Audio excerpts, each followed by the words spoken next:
Time Machine by H.G. Wells. 1. Introduction, the Time Traveler, for so it will be convenient to speak of him, was expounding a recondite matter to us. His pale gray eyes shone and twinkled, and his usually pale face was flushed and animated. The fire burnt brightly, and the soft radiance of the incandescent lights in the lilies of silver caught the bubbles that flashed and passed in our glasses. Our chairs, being his patents, embraced and caressed us rather than submitted to be sat upon.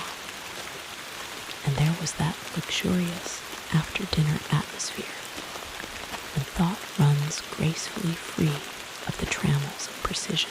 And he put it to us in this way, marking the points with a lean forefinger as we sat, and lazily admired his earnestness over this new paradox, as we thought it, and his fecundity. You must follow me carefully.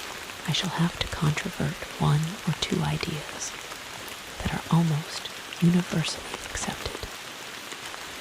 The geometry, for instance, they taught you at school is founded on a misconception. Is not that rather a large thing to expect us to begin upon?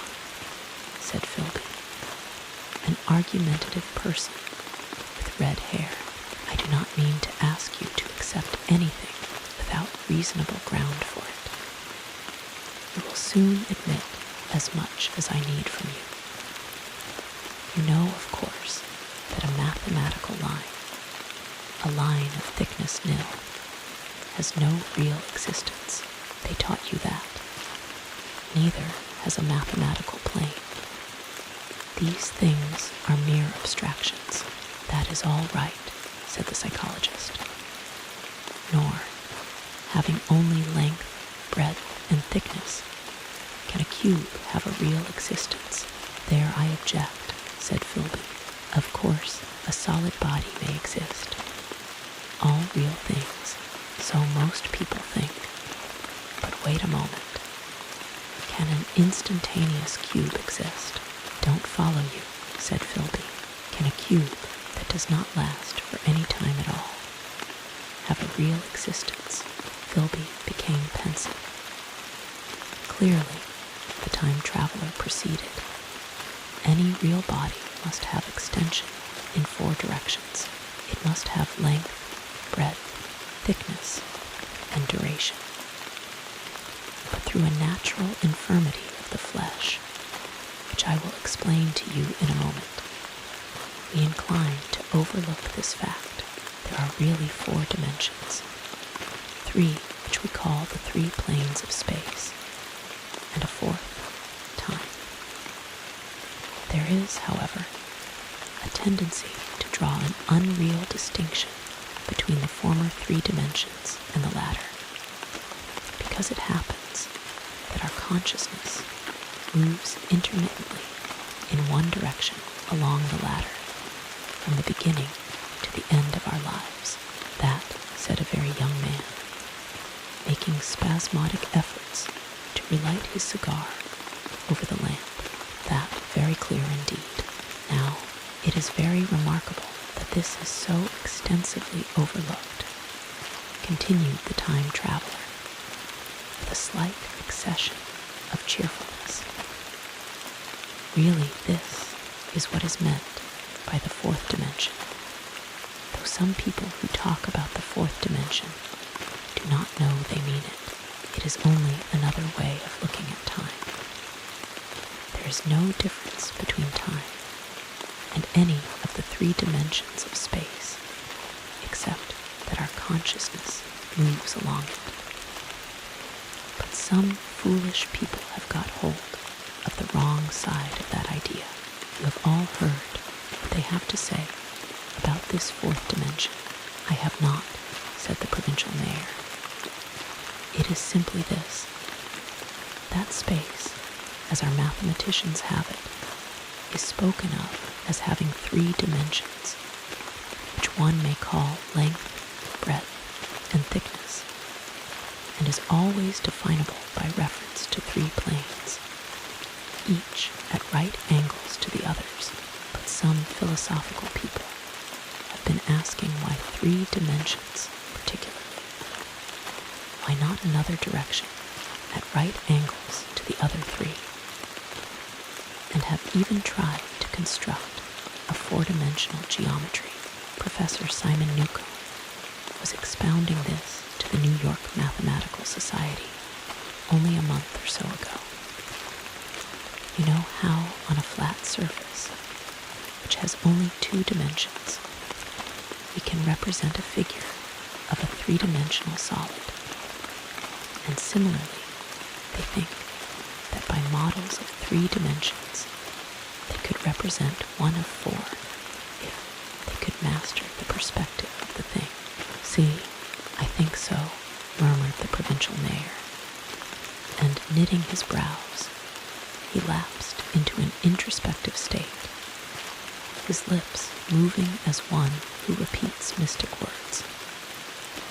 Yes, I think I see it now, he said after some time, brightening in a quite transitory manner. Well, I do not mind telling you I have been at work upon this geometry of four dimensions for some time. Some of my results are curious. For instance, here is a portrait of a man at 8 years old, another at 15, another at 17, another at 23, and so on. All these are evidently sections, as it were, three-dimensional representations of his four-dimensioned being, which is a fixed and unalterable thing. Scientific people, proceeded the time traveler, after the pause required for the proper assimilation of this, know very well that time is only a kind of space. Here is a popular scientific diagram, a weather record. This line I trace with my finger shows the movement of the barometer. Yesterday it was so high. Yesterday night it fell. Then this morning it rose again, and so gently upward to here. Surely the mercury did not trace this line in any of the dimensions of space generally recognized. But certainly it traced such a line, and that line, therefore, we must conclude, was along the time dimension.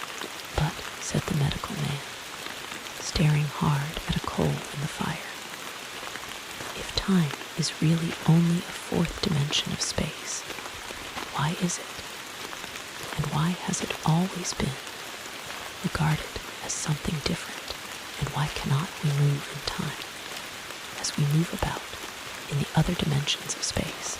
The time traveler smiled. Are you so sure we can move freely in space? Right and left we can go, backward and forward freely enough, and men always have done so. I admit we move freely in two dimensions, but how about up and down? Gravitation limits us there. Not exactly, said the medical man.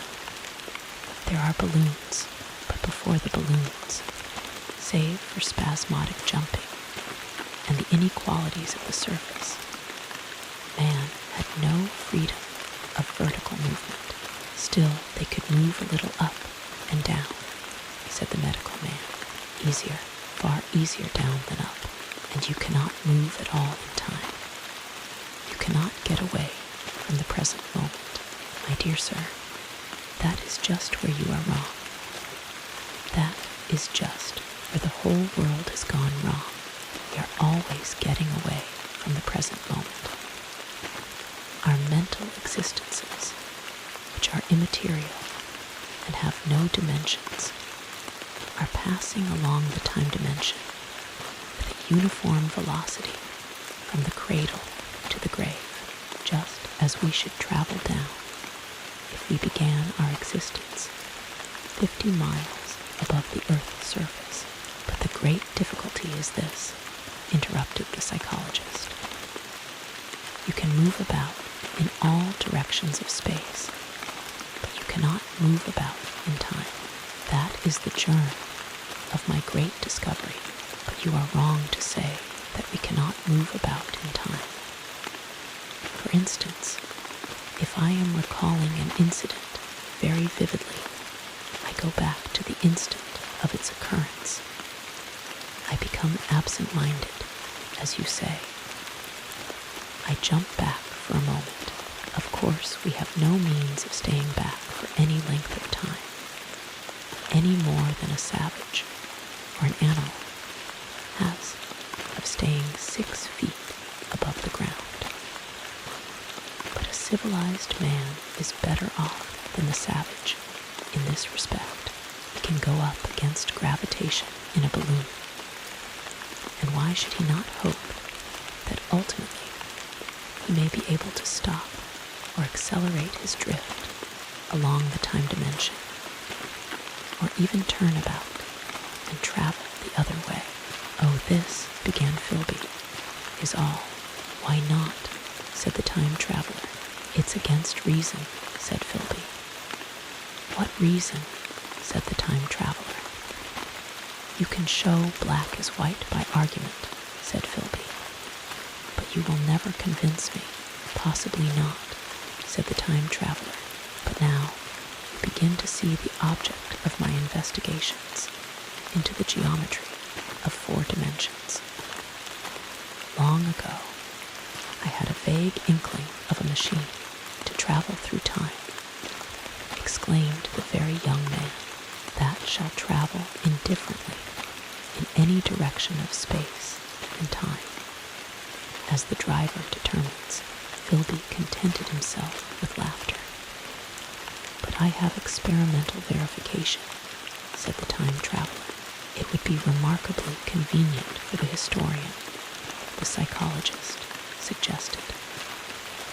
"One might travel back and verify the accepted account of the Battle of Hastings. For instance, don't you think you would attract attention?" said the medical man. "Our ancestors had no great tolerance for anachronisms.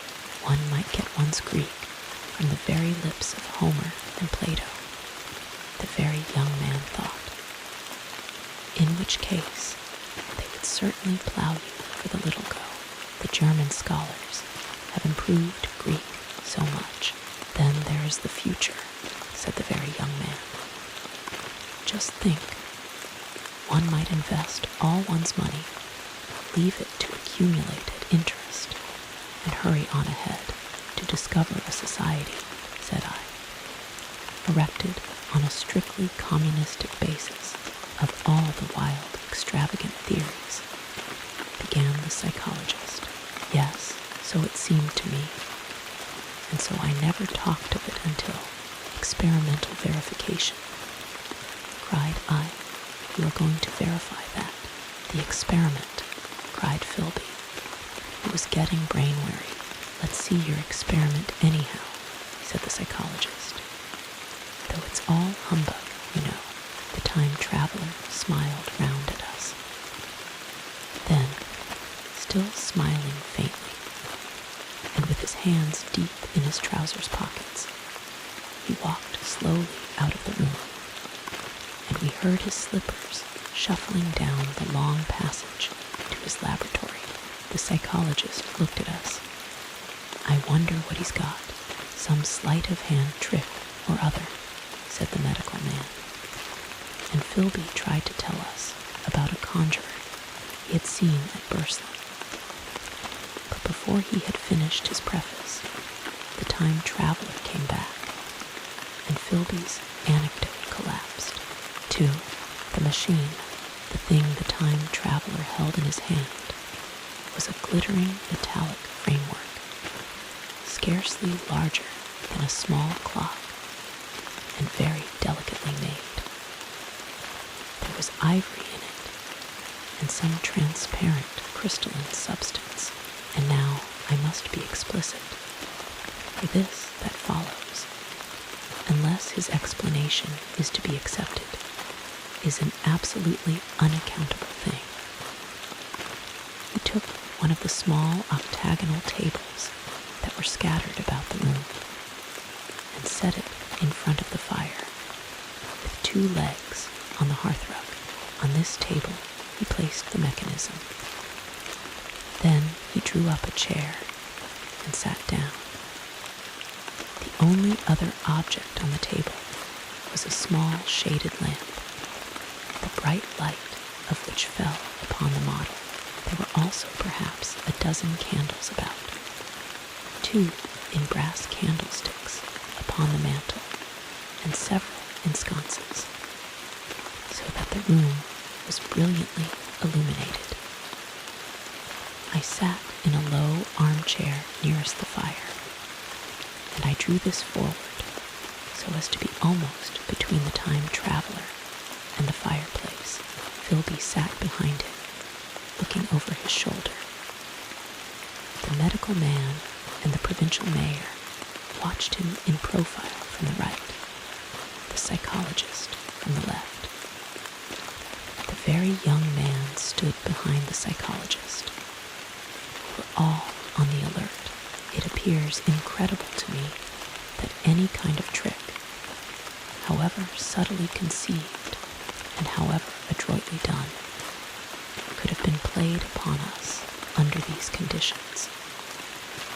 The time traveler looked at us, and then at the mechanism.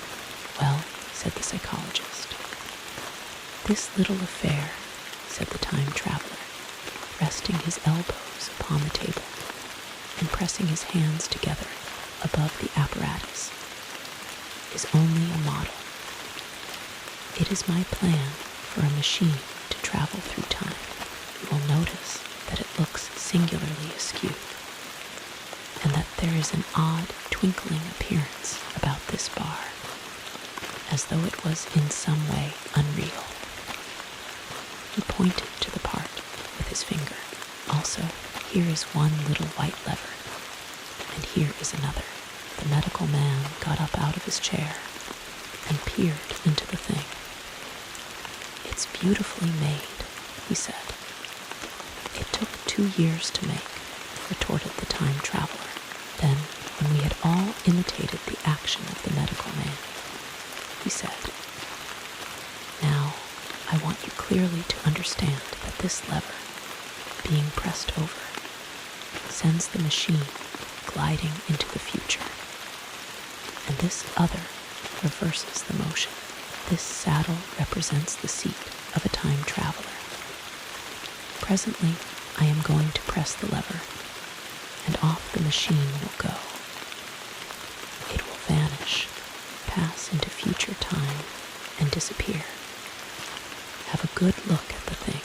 Look at the table, too, and satisfy yourselves there is no trickery. I don't want to waste this model, and then be told I'm a quack." There was a minute's pause, perhaps. The psychologist seemed about to speak to me, but changed his mind. Then the time traveler put forth his finger towards the lever. "No," he said suddenly. "Lend me your hand." And turning to the psychologist, he took that individual's hand in his own and told him to put out his forefinger, so that it was the psychologist himself who sent forth the model time machine on its interminable voyage. We all saw the lever turn. I am absolutely certain there was no trickery. There was a breath of wind, and the lamp flame jumped. One of the candles on the mantel was blown out, and the little machine suddenly swung round, became indistinct, was seen as a ghost for a second perhaps, as an eddy of faintly glittering brass and ivory, and it was gone, vanished. Save for the lamp, the table was bare. Everyone was silent for a minute. Then Philby said he was damned. The psychologist recovered from his stupor and suddenly looked under the table. At that, the time traveler laughed cheerfully. "Well," he said, with a reminiscence of the psychologist. Then, getting up, he went to the tobacco jar on the mantel, and with his back to us, began to fill his pipe. We stared at each other. "Look here," said the medical man. "Are you in earnest about this? Do you seriously believe that that machine has traveled into time?" "Certainly," said the time traveler, stooping to light a spill at the fire. Then he turned, lighting his pipe, to look at the psychologist's face. The psychologist, to show that he was not unhinged, helped himself to a cigar and tried to light it uncut. "What is more, I have a big machine nearly finished in there," he indicated the laboratory. "And when that is put together, I mean to have a journey on my own account." "You mean to say that that machine has traveled into the future," said Philby. "Into the future or the past, I don't, for certain, know which." After an interval, the psychologist had an inspiration. "It must have gone into the past, if it has gone anywhere," he said. "Why," said the time traveler, "because I presume that it has not moved in space. And if it traveled into the future, it would still be here all this time, since it must have traveled through this time. But," said I, "if it traveled into the past, it would have been visible when we came first into this room, and last Thursday when we were here, and the Thursday before that, and so forth." "Serious objections," remarked the provincial mayor, with an air of impartiality, turning towards the time traveler. "Not a bit," said the time traveler, and to the psychologist, "You think you can explain that? Its presentation below the threshold, you know, diluted presentation." "Of course," said the psychologist, and reassured us, "that's a simple point of psychology. I should have thought of it. It's plain enough and helps the paradox delightfully. We cannot see it, nor can we appreciate this machine, any more than we can the spoke of a wheel spinning or a bullet flying through the air. If it is traveling through time 50 times or 100 times faster than we are, if it gets through a minute while we get through a second, the impression it creates will, of course, be only 1/50th or 1/100th of what it would make if it were not traveling in time. That's plain enough." He passed his hand through the space in which the machine had been. "You see," he said, laughing. We sat and stared at the vacant table for a minute or so. Then the time traveler asked us what we thought of it all. "It sounds plausible enough tonight," said the medical man. "But wait until tomorrow. Wait for the common sense of the morning." "Would you like to see the time machine itself?" asked the time traveler, and therewith, taking the lamp in his hand, he led the way down the long, drafty corridor to his laboratory. I remember vividly the flickering light, his queer, broad head in silhouette, the dance of the shadows, how we all followed him, puzzled but incredulous, and how there in the laboratory we beheld a larger edition of the little mechanism which we had seen vanish from before our eyes. Parts were of nickel, parts of ivory. Parts had certainly been filed or sawn out of rock crystal. The thing was generally complete, but the twisted crystalline bars lay unfinished upon the bench beside some sheets of drawings, and I took one up for a better look at it. Quartz it seemed to be. "Look here," said the medical man. "Are you perfectly serious?" Or is this a trick, like that ghost you showed us last Christmas upon that machine, said the time traveler, holding the lamp aloft. I intend to explore time. Is that plain? I was never more serious in my life. None of us quite knew how to take it. I caught Philby's eye over the shoulder of the medical man, and he winked at me solemnly. 3. The time traveler returns. I think that at that time, none of us quite believed in the time machine. The fact is, the time traveler was one of those men who are too clever to be believed. You never felt that you saw all round him. You always suspected some subtle reserve, some ingenuity in ambush behind his lucid frankness. Had Philby shown the model and explained the matter in the time traveler's words, we should have shown him far less skepticism, for we should have perceived his motives. A pork butcher could understand Philby, but the time traveler had more than a touch of whim among his elements, and we distrusted him. Things that would have made the fame of a less clever man seemed tricks in his hands.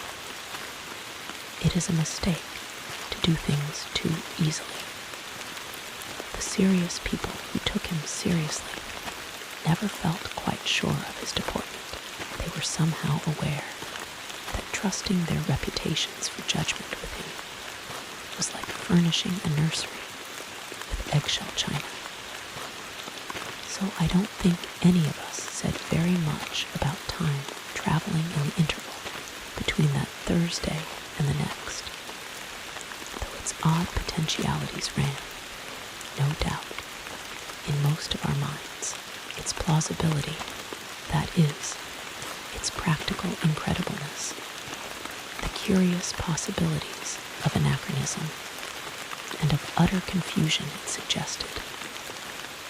For my own part, I was particularly preoccupied with the trick of the model that I remember discussing with the medical man, whom I met on Friday at the Linnean. He said he had seen a similar thing at Tübingen, and laid considerable stress on the blowing out of the candle, but how the trick was done he could not explain. The next Thursday, I went again to Richmond. I suppose I was one of the time traveler's most constant guests, and arriving late, found 4 or 5 men already assembled in his drawing room. The medical man was standing before the fire with a sheet of paper in one hand and his watch in the other. I looked round for the time traveler. And it's 7:30 now, said the medical man. I suppose we'd better have dinner. Where's, said I, naming our host. You've just come. It's rather odd. He's unavoidably detained.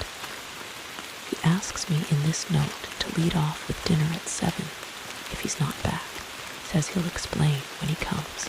It seems a pity to let the dinner spoil, said the editor of a well-known daily paper. And thereupon the doctor rang the bell. The psychologist was the only person besides the doctor and myself who had attended the previous dinner. The other men were blank. The editor aforementioned, a certain journalist, and another, a quiet, shy man with a beard, whom I didn't know, and who, as far as my observation went, never opened his mouth all the evening. There was some speculation at the dinner table about the time traveler's absence, and I suggested time traveling in a half-jocular spirit. The editor wanted that explained to him, and the psychologist volunteered a wooden account of the ingenious paradox and trick we had witnessed that day week. He was was in the midst of his exposition when the door from the corridor opened slowly and without noise. I was facing the door and saw it first. "Hallo," I said, "at last." And the door opened wider, and the time traveler stood before us. I gave a cry of surprise. "Good heavens! Man, what's the matter?" cried the medical man who saw him next, and the whole tableful turned towards the door. He was in an amazing plight. His coat was dusty and dirty, and smeared with green down the sleeves, his hair disordered, and as it seemed to me grayer, either with dust and dirt, or because its color had actually faded. His face was ghastly pale. His chin had a brown cut on it, a cut half-healed. His expression was haggard and drawn, as by intense suffering. For a moment, he hesitated in the doorway, as if he had been dazzled by the light. Then he came into the room. He walked with just such a limp as I have seen in footsore tramps. We stared at him in silence, expecting him to speak.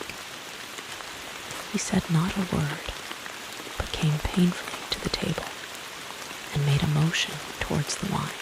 The editor filled a glass of champagne and pushed it towards him. He drained it, and it seemed to do him good, for he looked round the table, and the ghost of his old smile flickered across his face. "What on earth have you been up to, man?" said the doctor. The time traveler did not seem to hear. "Don't let me disturb you," he said, with a certain faltering articulation. "I'm all right." He stopped, held out his glass for more, and took it off at a draught. "That's good," he said. His eyes grew brighter, and a faint color came into his cheeks. His glance flickered over our faces with a certain dull approval, and then went round the warm and comfortable room. Then he spoke again, still as it were feeling his way among his words. "I'm going to wash and dress, and then I'll come down and explain things. Save me some of that money. I'm starving for a bit of meat." He looked across at the editor, who was a rare visitor, and hoped he was all right. The editor began a question. "Tell you presently," said the time traveler. "I'm funny. Be all right in a minute." He put down his glass and walked towards the staircase door.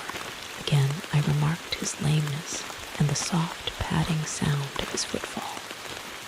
And standing up in my place, I saw his feet as he went out. He had nothing on them but a pair of tattered, blood-stained socks. Then the door closed upon him. I had half a mind to follow, till I remembered how he detested any fuss about himself. For a minute, perhaps, my mind was wool-gathering. Then, remarkable behavior of an eminent scientist, I heard the editor say, thinking, after his wont, in headlines, and this brought my attention back to the bright dinner table. "What's the game?" said the journalist. "Has he been doing the amateur cadger? I don't follow." I met the eye of the psychologist and read my own interpretation in his face. I thought of the time traveler limping painfully upstairs. I don't think anyone else had noticed his lameness. The first to recover completely from this surprise was the medical man, who rang the bell. The time traveler hated to have servants waiting at dinner for a hot plate. At that, the editor turned to his knife and fork with a grunt, and the silent man followed suit. The dinner was resumed. Conversation was exclamatory for a little while, with gaps of wonderment. And then the editor got fervent in his curiosity. Does our friend eke out his modest income with a crossing? Or has he his Nebuchadnezzar phases? He inquired. I feel assured it's this business of the time machine, I said, and took up the psychologist's account of our previous meeting. The new guests were frankly incredulous. The editor raised objections. What was this time traveling? A man couldn't cover himself with dust by rolling in a paradox, could he? And then, as the idea came home to him, he resorted to caricature. Hadn't they any clothes brushes in the future? The journalist, too, would not believe at any price, and joined the editor in the easy work of heaping ridicule on the whole thing. They were both the new kind of journalist, very joyous, irreverent young men. Our special correspondent in the day after tomorrow reports, the journalist was saying, or rather shouting, when the time traveler came back. He was dressed in ordinary evening clothes, and nothing save his haggard look remained of the change that had startled me. I say, said the editor hilariously, these chaps here say you have been traveling into the middle of next week. Tell us all about little Rosebery, will you? What will you take for the lot? The time traveler came to the place reserved for him without a word. He smiled quietly in his old way. Where's my mutton? He said. What a treat it is to stick a fork into meat again. Story, cried the editor. Story be damned, said the time traveler. I want something to eat. I won't say a word until I get some peptone into my arteries. Thanks. And the salt. One word, said I. Have you been time traveling? Yes, said the time traveler, with his mouth full, nodding his head. I'd give $1 a line for a verbatim note, said the editor. The time traveler pushed his glass towards the silent man and rang it with his fingernail, at which the silent man, who had been staring at his face, started convulsively and poured him wine. The rest of the dinner was uncomfortable for my own part. Sudden questions kept on rising to my lips, and I dare say it was the same with the others. The journalist tried to relieve the tension by telling anecdotes of Hetty Potter. The time traveler devoted his attention to his dinner and displayed the appetite of a tramp. The medical man smoked a cigarette and watched the time traveler through his eyelashes. The silent man seemed even more clumsy than usual and drank champagne with regularity and determination out of sheer nervousness. At last, the time traveler pushed his plate away and looked round us. I suppose I must apologize, he said. I was simply starving. I've had a most amazing time. He reached out his hand for a cigar and cut the end. But come into the smoking room. It's too long a story to tell over greasy plates. And ringing the bell in passing, he led the way into the adjoining room. You have told blank and dash and chose about the machine, he said to me, leaning back in his easy chair and naming the 3 new guests. But the thing's a mere paradox, said the editor. I can't argue tonight. I don't mind telling you the story, but I can't argue. I will, he went on, tell you the story of what has happened to me if you like, but you must refrain from interruptions. I want to tell it badly. Most of it will sound like lying. So be it. It's true, every word of it, all the same. I was in my laboratory at 4 o'clock, and since then, I've lived 8 days, such days as no human being ever lived before. I'm nearly worn out, but I shan't sleep till I've told this thing over to you. Then I shall go to bed. But no interruptions. Is it agreed? Agreed, said the editor, and the rest of us echoed, agreed. And with that, the time traveler began his story, as I have set it forth. He sat back in his chair at first, and spoke like a weary man. Afterwards, he got more animated. In writing it down, I feel with only too much keenness the inadequacy of pen and ink, and above all, my own inadequacy to express its quality. You read, I will suppose, attentively enough, but you cannot see the speaker's white, sincere face in the bright circle of the little lamp, nor hear the intonation of his voice. You cannot know how his expression followed the turns of his story. Most of us hearers were in shadow, for the candles in the smoking room had not been lighted, and only the face of the journalist and the legs of the silent man from the knees downward were illuminated. At first we glanced now and again at each other. After a time, we ceased to do that, and looked only at the time traveler's face.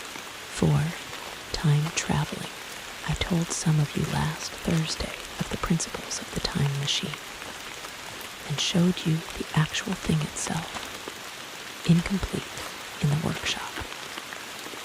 There it is now, a little travel worn, truly, and one of the ivory bars is cracked, and a brass rail bent, but the rest of it's sound enough. I expected to finish it on Friday, but on Friday, when the putting together was nearly done, I found that one of the nickel bars was exactly 1 inch too short, and this I had to get remade, so that the thing was not complete until this morning. It was at 10 o'clock today that the first of all time machines began its career. I gave it a last tap, tried all the screws again, put one more drop of oil on the quartz rod, and sat myself in the saddle. I suppose a suicide who holds a pistol to his skull feels much the same wonder at what will come next as I felt then.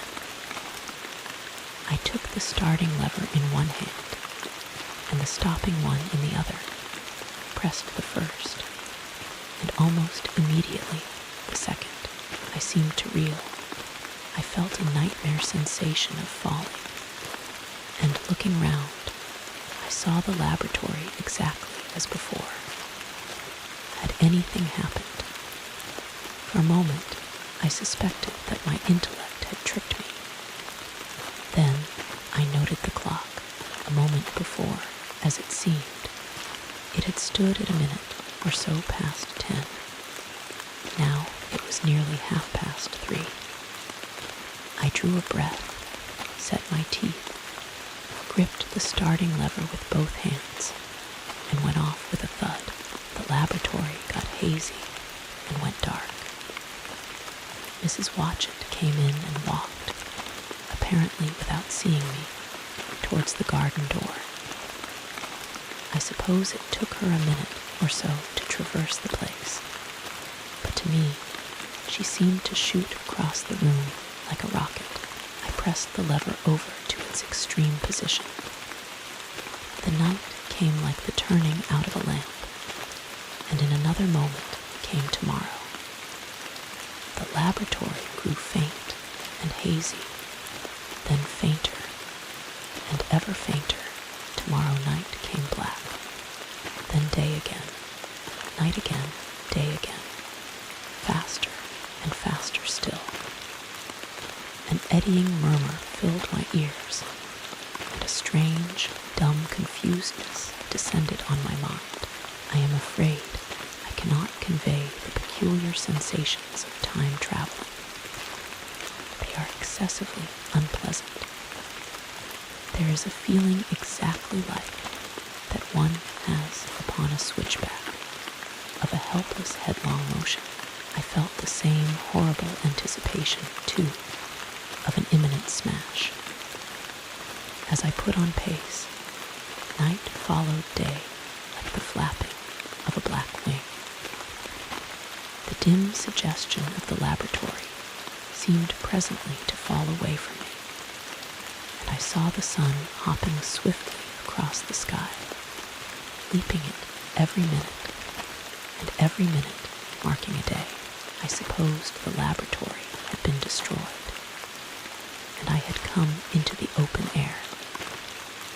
I had a dim impression of scaffolding, but I was already going too fast to be conscious of any moving things. The slowest snail that ever crawled dashed by too fast for me. The twinkling succession of darkness and light was excessively painful to the eye. Then, in the intermittent darknesses, I saw the moon spinning swiftly through her quarters from new to full, and had a faint glimpse of the circling stars. Presently, as I went on, still gaining velocity, the palpitation of night and day merged into one continuous grayness. The sky took on a wonderful deepness of blue, a splendid luminous color like that of early twilight. The jerking sun became a streak of fire, a brilliant arch in space, the moon a fainter fluctuating band, and I could see nothing of the stars, save now and then a brighter circle flickering in the blue. The landscape was misty and vague. I was still on the hillside upon which this house now stands, and the shoulder rose above me gray and dim. I saw trees growing and changing like puffs of vapor. Now brown, now green, they grew, spread, shivered, and passed away.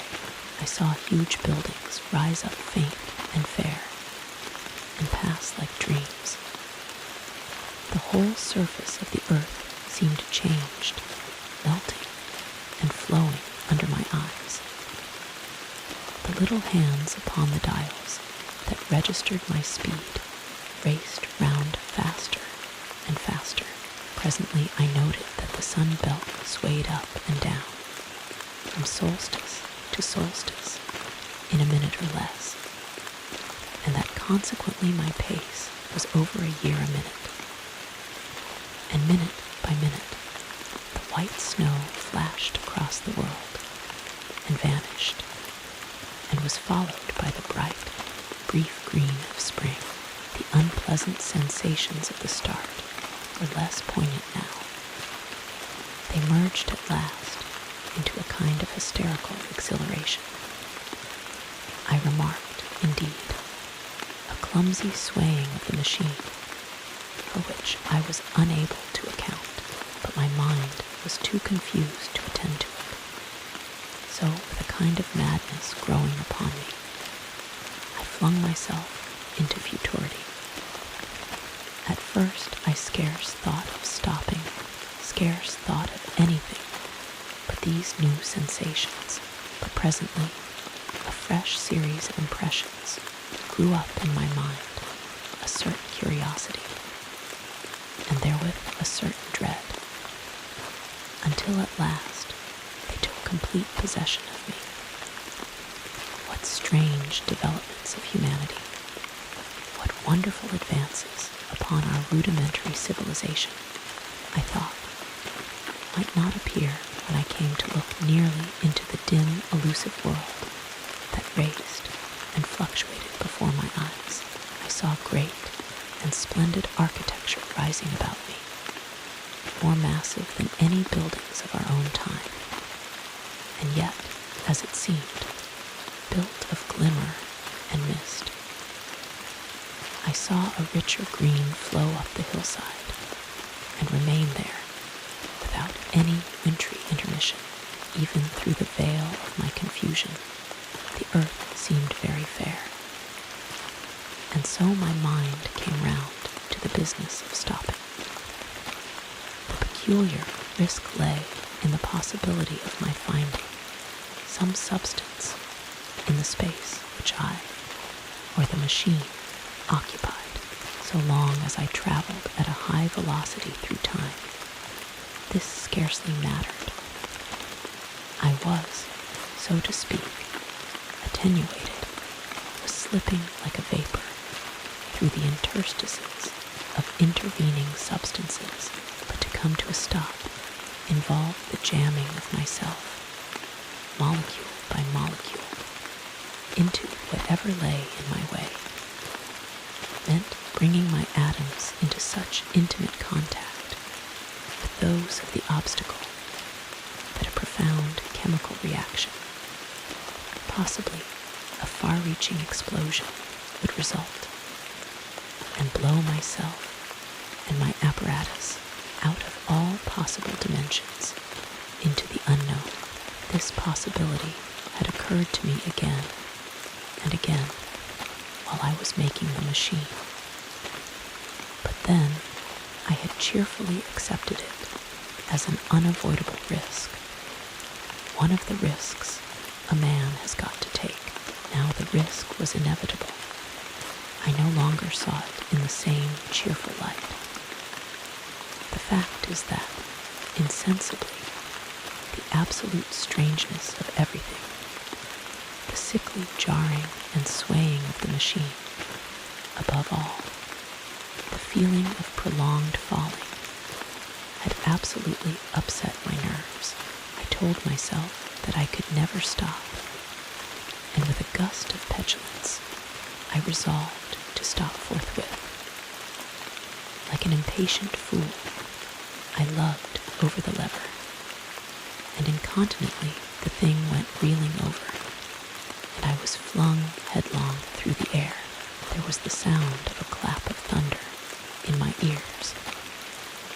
I may have been stunned for a moment. A pitiless hail was hissing round me, and I was sitting on soft turf in front of the overset machine.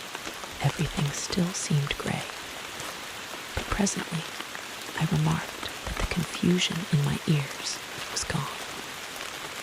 I looked round me. I was on what seemed to be a little lawn in a garden, surrounded by rhododendron bushes, and I noticed that their mauve and purple blossoms were dropping in a shower under the beating of the hailstones. The rebounding, dancing hail hung in a little cloud over the machine and drove along the ground like smoke. In a moment, I was wet to the skin. Fine hospitality, said I, to a man who has traveled innumerable years to see you. Presently, I thought what a fool I was to get wet. I stood up and looked round me. A colossal figure, carved apparently in some white stone, loomed indistinctly beyond the rhododendrons through the hazy downpour. But all else of the world was invisible. My sensations would be hard to describe.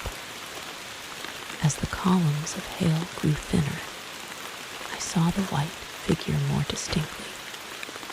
It was very large, for a silver birch tree touched its shoulder. It was of white marble, in shape something like a winged sphinx. But the wings, instead of being carried vertically at the sides, were spread so that it seemed to hover. The pedestal, it appeared to me, was of bronze, and was thick with verdigris. It chanced that the face was towards me. The sightless eyes seemed to watch me. There was the faint shadow of a smile on the lips. It was greatly weather-worn, and that imparted an unpleasant suggestion of disease. I stood looking at it for a little space, half a minute, perhaps, or half an hour. It seemed to advance and to recede as the hail drove before it denser or thinner. At last, I tore my eyes from it for a moment and saw that the hail curtain had worn threadbare and that the sky was lightening with the promise of the sun. I looked up again at the crouching white shape, and the full temerity of my voyage came suddenly upon me. What might appear when that hazy curtain was altogether withdrawn? What might not have happened to men? What if cruelty had grown into a common passion? What if, in this interval, the race had lost its manliness and had developed into something inhuman, unsympathetic, and overwhelmingly powerful? I might seem some old-world savage animal, only the more dreadful and disgusting for our common likeness, a foul creature to be incontinently slain. Already, I saw other vast shapes, huge buildings with intricate parapets and tall columns, with a wooded hillside dimly creeping in upon me through the lessening storm. I was seized with a panic fear. I turned frantically to the time machine and strove hard to readjust it. As I did so, the shafts of the sun smoked through the thunderstorm. The gray downpour was swept aside and vanished like the trailing garments of a ghost.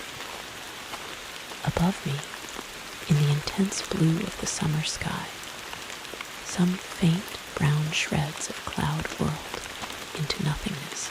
The great buildings about me stood out clear and distinct, shining with the wet of the thunderstorm, and picked out in white by the unmelted hailstones piled along their courses. I felt naked in a strange world. I felt as perhaps a bird may feel in the clear air, knowing the hawk wings above and will swoop. My fear grew to frenzy. I took a breathing space, set my teeth, and again grappled fiercely, wrist and knee, with the machine. It gave under my desperate onset and turned over. It struck my chin violently. One hand on the saddle, the other on the lever. I stood panting heavily in attitude to mount again, but with this recovery of a prompt retreat my courage recovered. I looked more curiously and less fearfully at this world of the remote future. In a circular opening, high up in the wall of the nearer house, I saw a group of figures clad in rich, soft robes. They had seen me, and their faces were directed towards me. Then I heard voices approaching me. Coming through the bushes by the white sphinx were the heads and shoulders of men running. One of these emerged in a pathway leading straight to the little lawn upon which I stood with my machine. He was a slight creature, perhaps 4 feet high, clad in a purple tunic, girdled at the waist with a leather belt, sandals or buskins. I could not clearly distinguish which were on his feet. His legs were bare to the knees, and his head was bare. Noticing that, I noticed for the first time how warm the air was.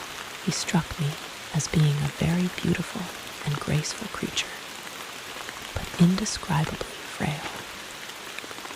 His flushed face reminded me of the more beautiful kind of consumptive, that hectic beauty of which we used to hear so much, at the sight of him, I suddenly regained confidence. I took my hands from the machine. 5 in the golden age. In another moment, we were standing face to face, I and this fragile thing out of futurity. He came straight up to me and laughed into my eyes. The absence from his bearing of any sign of fear struck me at once. Then he turned to the 2 others who were following him and spoke to them in a strange and very sweet and liquid tongue. There were others coming, and presently a little group of perhaps 8 or 10 of these exquisite creatures were about me. One of them addressed me. It came into my head, oddly enough, that my voice was too harsh and deep for them. So I shook my head and, pointing to my ears, shook it again. He came a step forward, hesitated, and then touched my hand. Then I felt other soft little tentacles upon my back and shoulders. They wanted to make sure I was real. There was nothing in this at all alarming. Indeed, there was something in these pretty little people that inspired confidence, a graceful gentleness, a certain childlike ease, and besides, they looked so frail that I could fancy myself flinging the whole dozen of them about like 9-pins. But I made a sudden motion to warn them when I saw their little pink hands feeling at the time machine. Happily then, when it was not too late, I thought of a danger I had hitherto forgotten, and reaching over the bars of the machine, I unscrewed the little levers that would set it in motion and put these in my pocket. Then I turned again to see what I could do in the way of communication. And then, looking more nearly into their features, I saw some further peculiarities in their Dresden china type of prettiness. Their hair, which was uniformly curly, came to a sharp end at the neck and cheek. There was not the faintest suggestion of it on the face, and their ears were singularly minute. The mouths were small, with bright red, rather thin lips, and the little chins ran to a point. The eyes were large and mild, and this may seem egotism on my part. I fancied even that there was a certain lack of the interest I might have expected in them, as they made no effort to communicate with me, but simply stood round me smiling and speaking in soft cooing notes to each other. I began the conversation. I pointed to the time machine and to myself, then, hesitating for a moment how to express time, I pointed to the sun. At once a quaintly pretty little figure in checkered purple and white followed my gesture, and then astonished me by imitating the sound of thunder. For a moment I was staggered, though the import of his gesture was plain enough.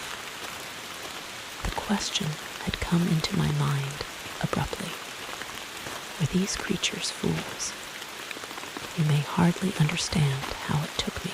You see, I had always anticipated that the people of the year 800 and 2000 odd would be incredibly in front of us in knowledge, art, everything.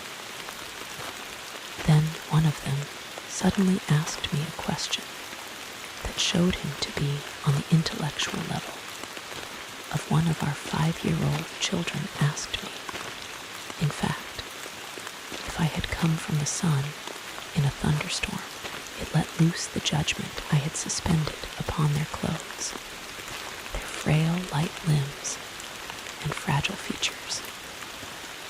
A flow of disappointment rushed across my mind.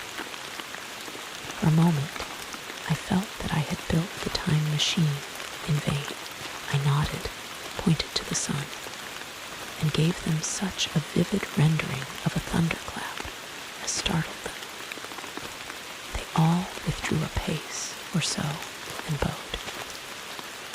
Then came one laughing towards me, carrying a chain of beautiful flowers altogether new to me, and put it about my neck.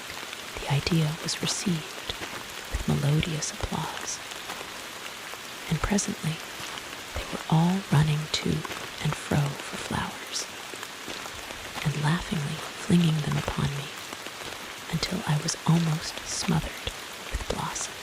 Who have never seen the like can scarcely imagine what delicate and wonderful flowers countless years of culture had created. Then someone suggested that their plaything should be exhibited in the nearest building. And so I was led past the Sphinx of white marble, which had seemed to watch me all the while with a smile at my astonishment, towards a vast gray edifice of fretted stone. As I went with them, the memory of my confident anticipations of a profoundly grave and intellectual posterity came with irresistible merriment to my mind. The building had a huge entry and was altogether of colossal dimensions. I was naturally most occupied with the growing crowd of little people, and with the big open portals that yawned before me, shadowy and mysterious. My general impression of the world I saw over their heads was a tangled waste of beautiful bushes and flowers, a long neglected and yet weedless garden. I saw a number of tall spikes of strange white flowers, measuring a foot perhaps across the spread of the waxen petals. They grew scattered, as if wild, among the variegated shrubs. But, as I say, I did not examine them closely at this time. The time machine was left deserted on the turf among the rhododendrons. The arch of the doorway was richly carved, but naturally I did not observe the carving very narrowly, though I fancied I saw suggestions of old Phoenician decorations as I passed through, and it struck me that they were very badly broken and weather-worn. Several more brightly clad people met me in the doorway, and so we entered. I, dressed in dingy 19th century garments, looking grotesque enough, garlanded with flowers, and surrounded by an eddying mass of bright, soft-colored robes and shining white limbs, in a melodious whirl of laughter and laughing speech.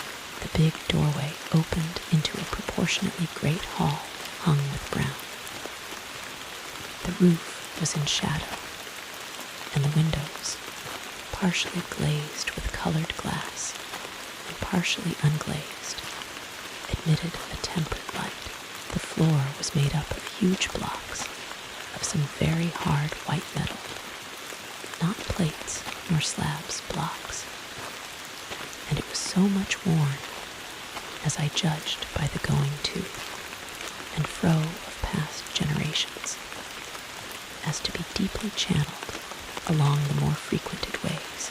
Transverse to the length were innumerable tables made of slabs of polished stone, raised, perhaps, a foot from the floor, and upon these were heaps of fruits. Some I recognized as a kind of hypertrophied raspberry and orange, but for the most part they were strange.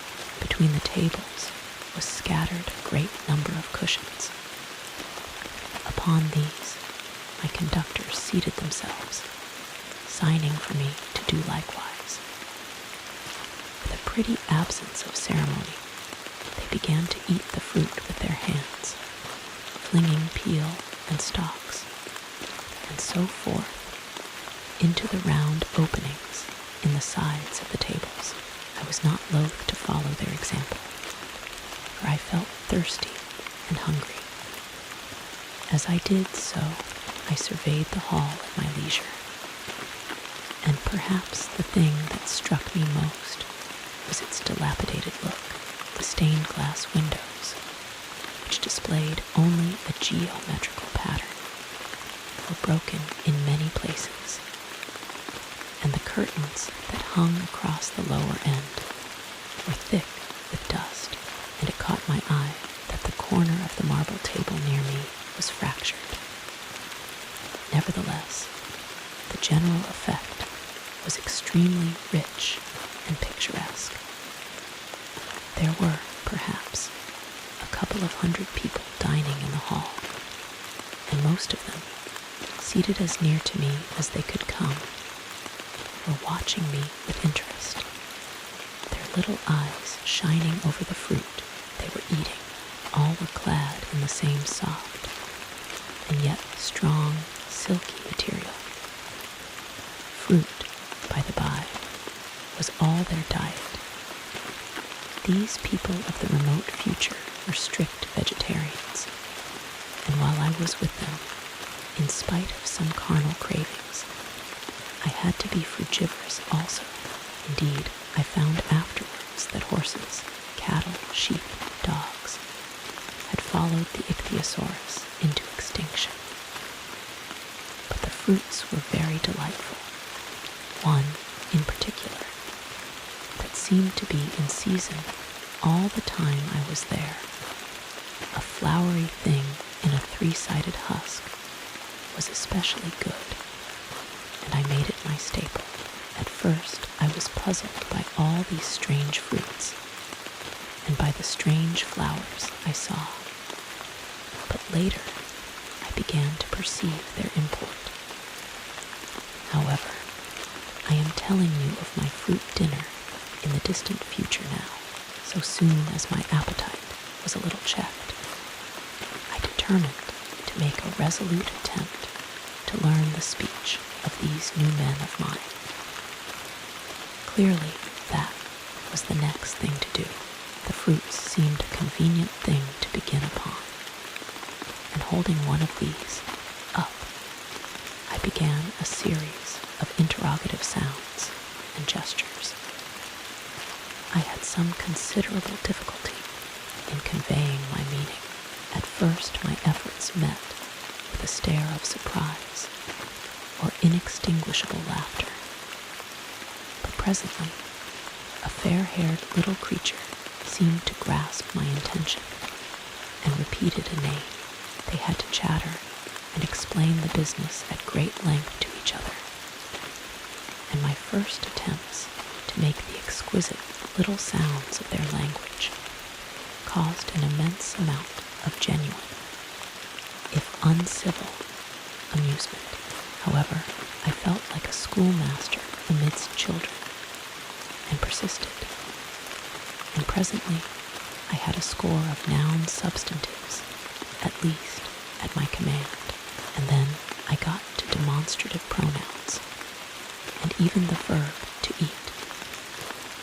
But it was slow work, and the little people soon tired and wanted to get away from my interrogations.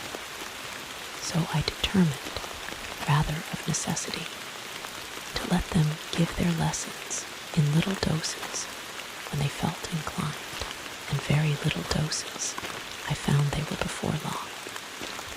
For I never met people more indolent or more easily fatigued. 6. The sunset of mankind. A queer thing I soon discovered about my little hosts, and that was their lack of interest. They would come to me with eager cries of astonishment, like children. But like children, they would soon stop examining me and wander away after some other toy. The dinner and my conversational beginnings ended. I noted for the first time that almost all those that surrounded me at first were gone. It is odd, too, how speedily I came to disregard these little people. I went out through the portal into the sunlit world again as soon as my hunger was satisfied. I was continually meeting more of these men of the future who would follow me a little distance, chatter and laugh about me, and having smiled and gesticulated in a friendly way, leave me again to my own devices. The calm of evening was upon the world as I emerged from the great hall, and the scene was lit by the warm glow of the setting sun. At first things were very confusing. Everything was so entirely different from the world I had known, even the flowers. The big building I had left was situated on the slope of a broad river valley, but the Thames had shifted, perhaps, a mile from its present position. I resolved to mount to the summit of a crest, perhaps a mile and a half away, from which I could get a wider view of this our planet in the year 800 and 2701 AD. For that, I should explain, was the date the little dials of my machine recorded. As I walked, I was watching for every impression that could possibly help to explain the condition of ruinous splendor in which I found the world, for ruinous it was. A little way up the hill, for instance, was a great heap of granite, bound together by masses of aluminium, a vast labyrinth of precipitous walls and crumpled heaps, amidst which were thick heaps of very beautiful pagoda-like plants, nettles possibly, but wonderfully tinted with brown about the leaves, and incapable of stinging. It was evidently the derelict remains of some vast structure. To what end built, I could not determine. It was here that I was destined, at a later date, to have a very strange experience, the first intimation of a still stranger discovery. But of that I will speak in its proper place, looking round with a sudden thought from a terrace on which I rested for a while. I realized that there were no small houses to be seen. Apparently the single house, and possibly even the household, had vanished. Here and there among the greenery were palace-like buildings, but the house and the cottage, which form such characteristic features of our own English landscape, had disappeared. Communism, said I to myself, and on the heels of that came another thought. I looked at the half-dozen little figures that were following me. Then, in a flash, I perceived that all had the same form of costume, the same soft, hairless visage, and the same girlish rotundity of limb. It may seem strange, perhaps, that I had not noticed this before, but everything was so strange.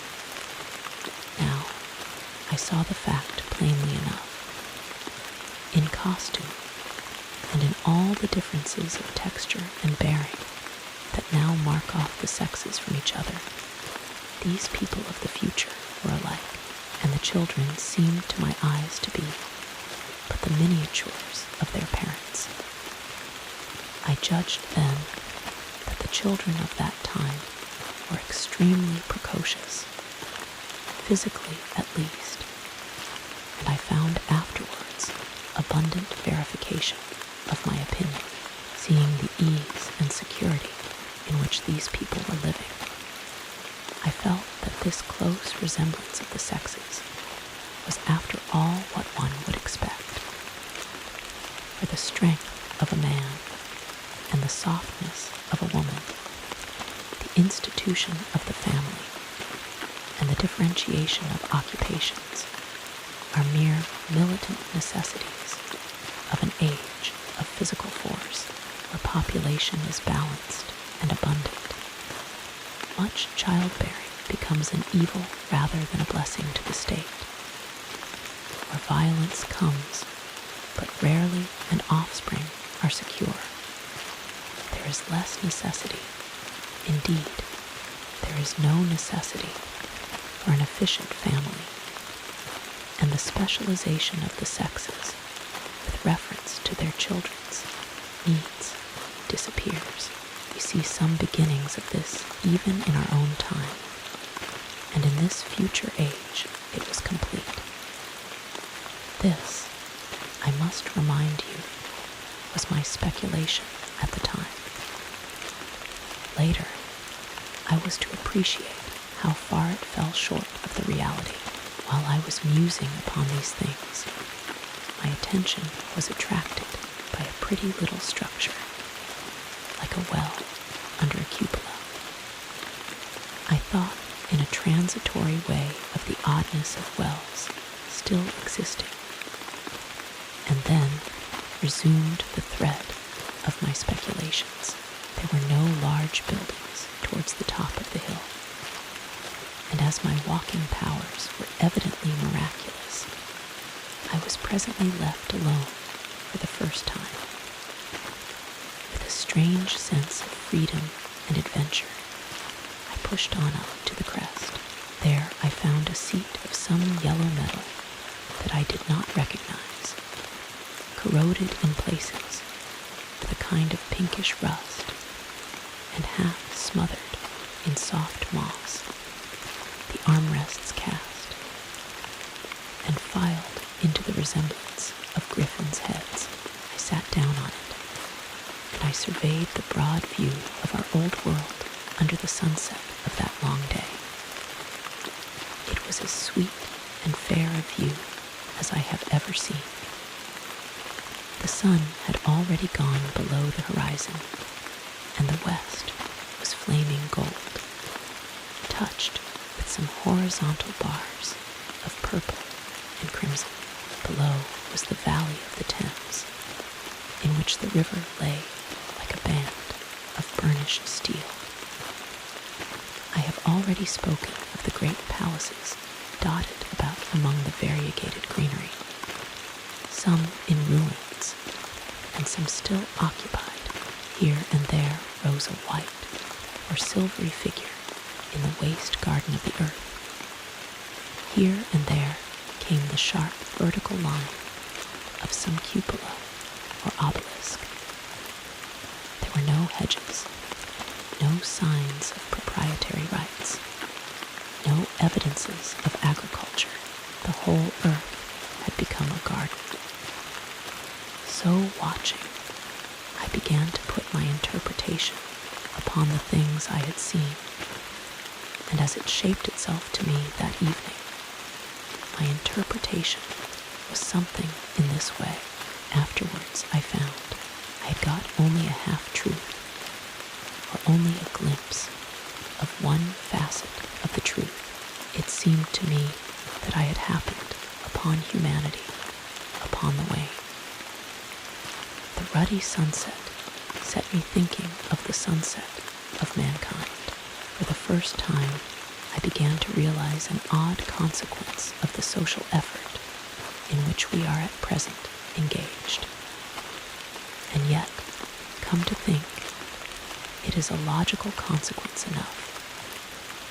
Strength is the outcome of need. Security sets a premium on feebleness. The work of ameliorating the conditions of life, the true civilizing process that makes life more and more secure, had gone steadily on to a climax. One triumph of a united humanity over nature had followed another. Things that are now mere dreams had become projects deliberately put in hand and carried forward. And the harvest was what I saw. After all, the sanitation and the agriculture of today are still in the rudimentary stage. The science of our time has attacked but a little department of the field of human disease. But even so, it spreads its operations very steadily and persistently. Our agriculture and horticulture destroy a weed just here and there, and cultivate perhaps a score or so of wholesome plants, leaving the greater number to fight out a balance as they can. We improve our favorite plants and animals, and how few they are gradually by selective breeding. Now a new and better peach, now a seedless grape, now a sweeter and larger flower, now a more convenient breed of cattle. We improve them gradually, because our ideals are vague and tentative, and our knowledge is very limited, because nature, too, is shy and slow in our clumsy hands. Someday all this will be better organized, and still better, that is the drift of the current in spite of the eddies. The whole world will be intelligent, educated, and cooperating. Things will move faster and faster towards the subjugation of nature. In the end, wisely and carefully, we shall readjust the balance of animal and vegetable life to suit our human needs. This adjustment, I say, must have been done, and done well, done indeed for all time, in the space of time across which my machine had leapt. The air was free from gnats, the earth from weeds or fungi. Everywhere were fruits, and sweet and delightful flowers. Brilliant butterflies flew hither and thither. The ideal of preventive medicine was attained. Diseases had been stamped out. I saw no evidence of any contagious diseases during all my stay, and I shall have to tell you later that even the processes of putrefaction and decay had been profoundly affected by these changes. Social triumphs, too, had been affected. I saw mankind housed in splendid shelters, gloriously clothed, and as yet I had found them engaged in no toil. There were no signs of struggle, neither social nor economical struggle. The shop, the advertisement, traffic, all that commerce which constitutes the body of our world, was gone. It was natural on that golden evening that I should jump at the idea of a social paradise. The difficulty of increasing population had been met, I guessed, and population had ceased to increase. But with this change in condition comes inevitably adaptations to the change.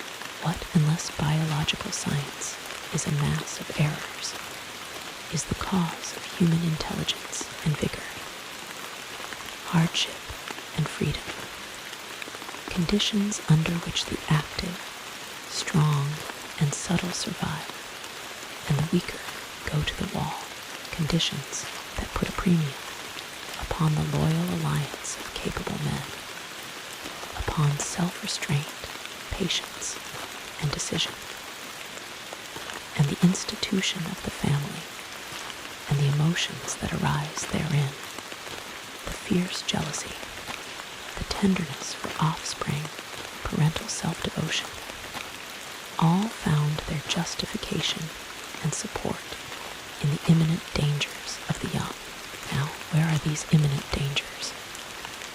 There is a sentiment arising, and it will grow, against connubial jealousy, against fierce maternity, against passion of all sorts, unnecessary things now, and things that make us uncomfortable, savage survivals, discords in a refined and pleasant life. I thought of the physical slightness of the people, their lack of intelligence, and those big, abundant ruins, and it strengthened my belief in a perfect conquest of nature. For after the battle comes quiet. Humanity had been strong, energetic, and intelligent, and had used all its abundant vitality to alter the conditions under which it lived. And now came the reaction of the altered conditions under the new conditions of perfect comfort and security. That restless energy that with us is strength would become weakness. Even in our own time, certain tendencies and desires, once necessary to survival, are a constant source of failure. Physical courage and the love of battle, for instance, are no great help, may even be hindrances to a civilized man. And in a state of physical balance and security, power, intellectual as well as physical, would be out of place for countless years. I judged there had been no danger of war or solitary violence, no danger from wild beasts, no wasting disease to require strength of constitution, no need of toil for such a life. What we should call the weak are as well equipped as the strong, are indeed no longer weak. Better equipped indeed they are, for the strong would be fretted by an energy for which there was no outlet. No doubt, the exquisite beauty of the buildings I saw was the outcome of the last surgings of the now purposeless energy of mankind, before it settled down into perfect harmony with the conditions under which it lived, the flourish of that triumph, which began the last great peace. This has ever been the fate of energy in security. It takes to art and to eroticism, and then come languor and decay. Even this artistic impetus would at last die away, had almost died in the time I saw, to adorn themselves with flowers, to dance, to sing in the sunlight. So much was left of the artistic spirit, and no more. Even that would fade in the end into a contented inactivity. We are kept keen on the grindstone of pain and necessity, and it seemed to me that here was that hateful grindstone broken at last. As I stood there in the gathering dark, I thought that in this simple explanation I had mastered the problem of the world, mastered the whole secret of these delicious people. Possibly the checks they had devised for the increase of population had succeeded too well, and their numbers had rather diminished than kept stationary.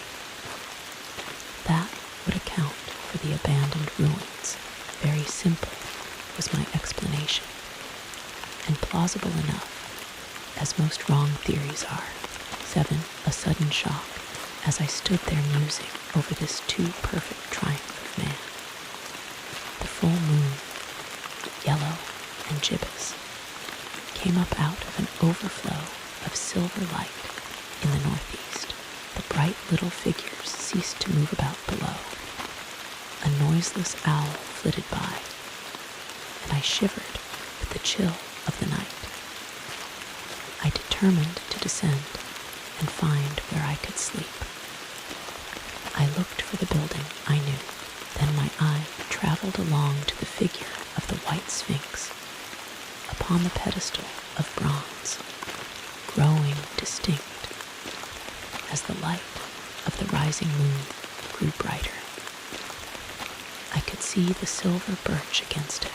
There was the tangle of rhododendron bushes black in the pale light, and there was the little lawn. I looked at the lawn again. A queer doubt chilled my complacency. No, said I stoutly to myself, that was not the lawn, but it was the lawn, for the white, leprous face of the Sphinx was towards it. Can you imagine what I felt as this conviction came home to me? But you cannot. The time machine was gone. At once, like a lash across the face, came the possibility of losing my own age, of being left helpless in this strange new world. The bare thought of it was an actual physical sensation. I could feel it grip me at the throat and stop my breathing. In another moment, I was in a passion of fear, and running with great leaping strides down the slope. Once I fell headlong and cut my face. I lost no time in stanching the blood, but jumped up and ran on, with a warm trickle down my cheek and chin. All the time I ran, I was saying to myself, they have moved it a little, pushed it under the bushes, out of the way. Nevertheless, I ran with all my might. All the time, with the certainty that sometimes comes with excessive dread, I knew that such assurance was folly, knew instinctively that the machine was removed out of my reach. My breath came with pain. I suppose I covered the whole distance from the hill crest to the little lawn, 2 miles perhaps, in 10 minutes. And I am not a young man. I curse it aloud as I ran, at my confident folly in leaving the machine, wasting good breath thereby. I cried aloud, and none answered. Not a creature seemed to be stirring in that moonlit world. When I reached the lawn, my worst fears were realized. Not a trace of the thing was to be seen. I felt faint and cold when I faced the empty space among the black tangle of bushes. I ran round it furiously, as if the thing might be hidden in a corner, and then stopped abruptly, with my hands clutching my hair.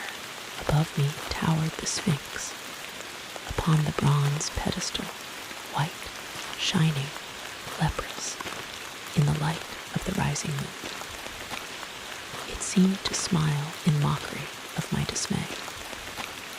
I might have consoled myself by imagining the little people had put the mechanism in some shelter for me, had I not felt assured of their physical and intellectual inadequacy.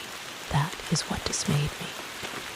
The sense of some hitherto unsuspected power, through whose intervention my invention had vanished. Yet, for one thing I felt assured.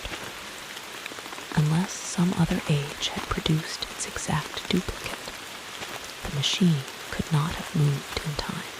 The attachment of the levers, I will show you the method later, prevented anyone from tampering with it in that way when they were removed. It had moved and was hid only in space. But then, where could it be? I think I must have had a kind of frenzy. I remember running violently in and out among the moonlit bushes all round the Sphinx, and startling some white animal that, in the dim light, I took for a small deer. I remember, too, late that night, beating the bushes with my clenched fist until my knuckles were gashed and bleeding from the broken twigs. Then, sobbing and raving in my anguish of mind, I went down to the great building of stone. The big hall was dark, silent, and deserted. I slipped on the uneven floor and fell over one of the malachite tables, almost breaking my shin.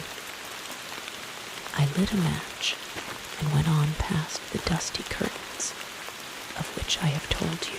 There I found a second great hall covered with cushions, upon which, perhaps, a score or so of the little people were sleeping.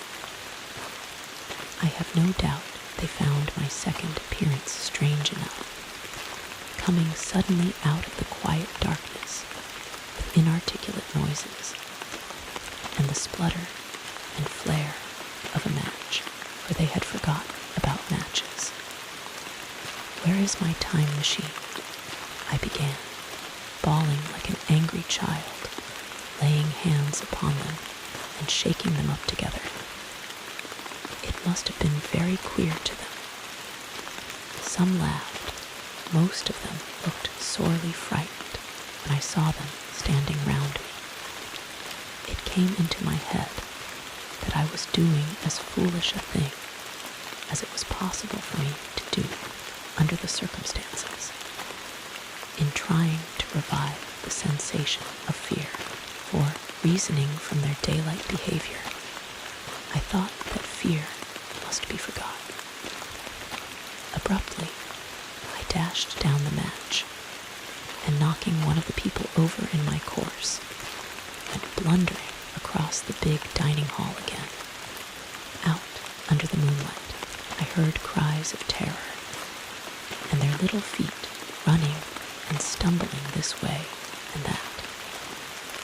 I do not remember all I did as the moon crept up the sky.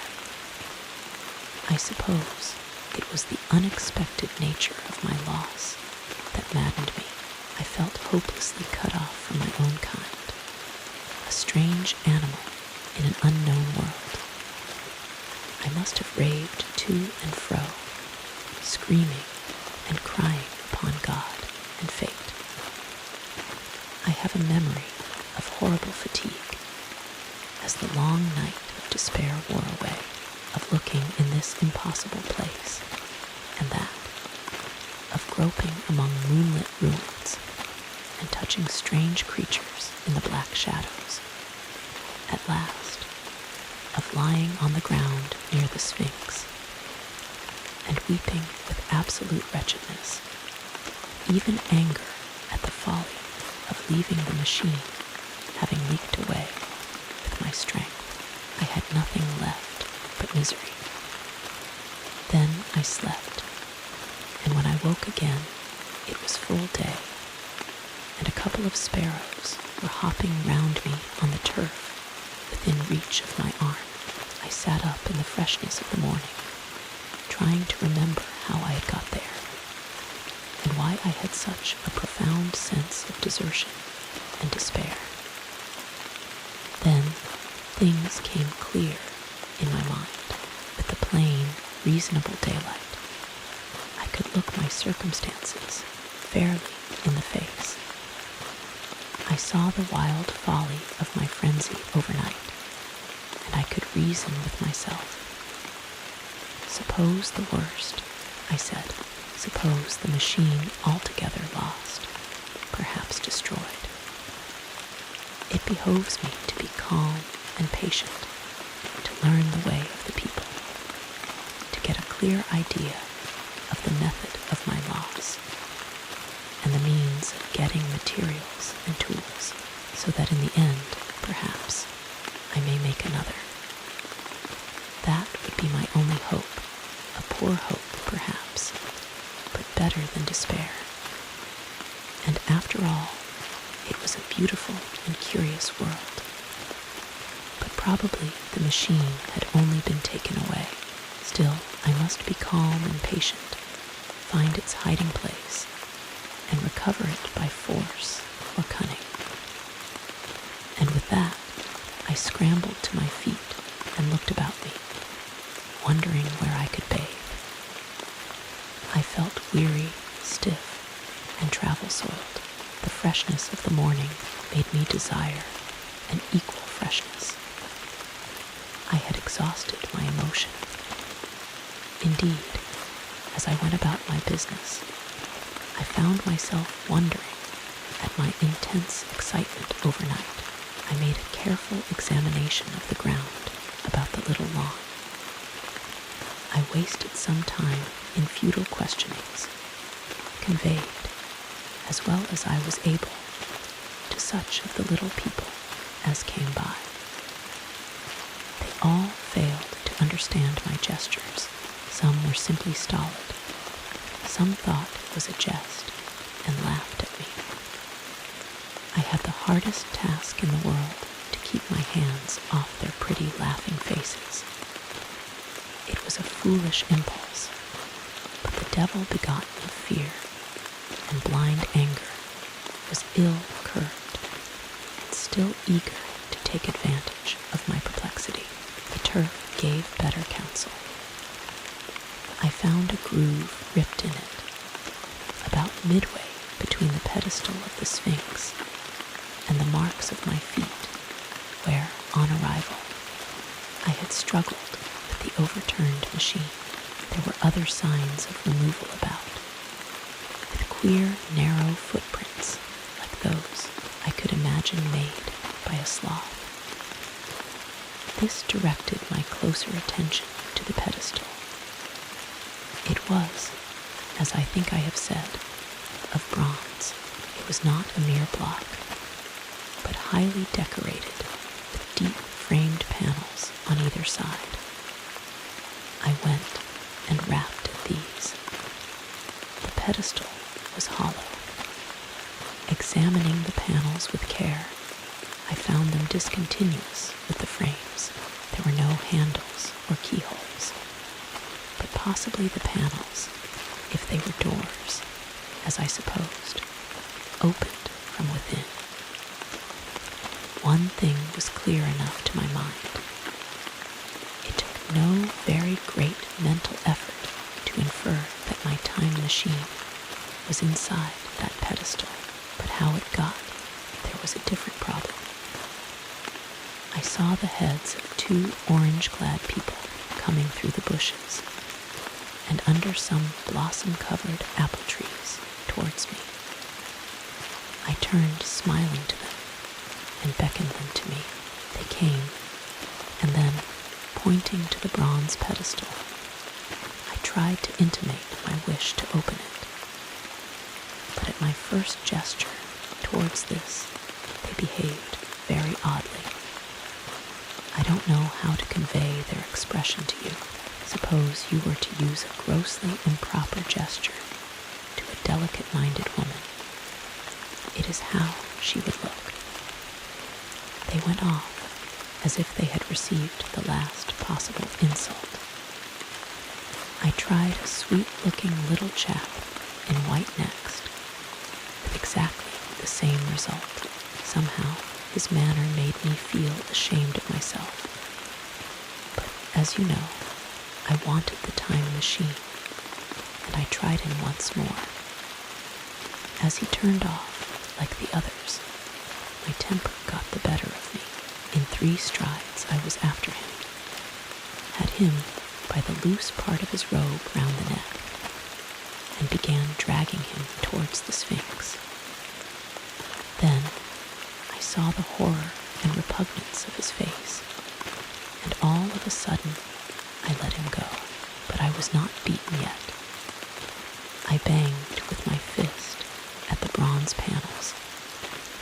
I thought I heard something stir inside, to be explicit. I thought I heard a sound like a chuckle, but I must have been mistaken. Then I got a big pebble from the river and came and hammered till I had flattened a coil in the decorations, and the verdigris came off in powdery flakes.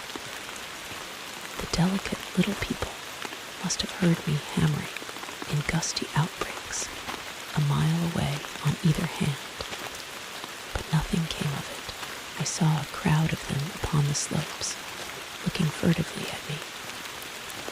At last, hot and tired, I sat down to watch the place, but I was too restless to watch long. I am too occidental for a long vigil. I could work at a problem for years, but to wait inactive for 24 hours, that is another matter. I got up after a time and began walking aimlessly through the bushes towards the hill again. Patience, said I to myself, if you want your machine again, you must leave that Sphinx alone. If they mean to take your machine away, it's little good you're wrecking their bronze panels, and if they don't, you will get it back as soon as you can ask for it. To sit among all those unknown things before a puzzle like that is hopeless. That way lies monomania. Face this world. Learn its ways. Watch it. Be careful of too hasty guesses at its meaning. In the end, you will find clues to it all. Then, suddenly, the humor of the situation came into my mind. The thought of the years I had spent in study and toil to get into the future age, and now my passion of anxiety to get out of it. I had made myself the most complicated and the most hopeless trap that ever a man devised. Although it was at my own expense, I could not help myself. I laughed aloud, going through the big palace. It seemed to me that the little people avoided me. It may have been my fancy, or it may have had something to do with my hammering at the gates of bronze. Yet, I felt tolerably sure of the avoidance. I was careful, however, to show no concern and to abstain from any pursuit of them. And in the course of a day or two, things got back to the old footing. I made what progress I could in the language, and in addition, I pushed my explorations here and there. Either I missed some subtle point, or their language was excessively simple, almost exclusively composed of concrete substantives and verbs. There seemed to be few, if any, abstract terms, or little use of figurative language. Their sentences were usually simple and of 2 words, and I failed to convey or understand any but the simplest propositions. I determined to put the thought of my time machine and the mystery of the bronze doors under the Sphinx as much as possible in a corner of memory, until my growing knowledge would lead me back to them in a natural way. Yet a certain feeling, you may understand, tethered me in a circle of a few miles round the point of my arrival. 8 explanation, so far as I could see. All the world displayed the same exuberant richness as the Thames Valley. From every hill I climbed, I saw the same abundance of splendid buildings, endlessly varied in material and style, the same clustering thickets of evergreens, the same blossom-laden trees and tree ferns. Here and there water shone like silver, and beyond, the land rose into blue undulating hills, and so faded into the serenity of the sky. A peculiar feature, which presently attracted my attention, was the presence of certain circular wells, several, as it seemed to me, of a very great depth. One lay by the path up the hill, which I had followed during my first walk. Like the others, it was rimmed with bronze, curiously wrought, and protected by a little cupola from the rain. Sitting by the side of these wells, and peering down into the shafted darkness, I could see no gleam of water, nor could I start any reflection with a lighted match.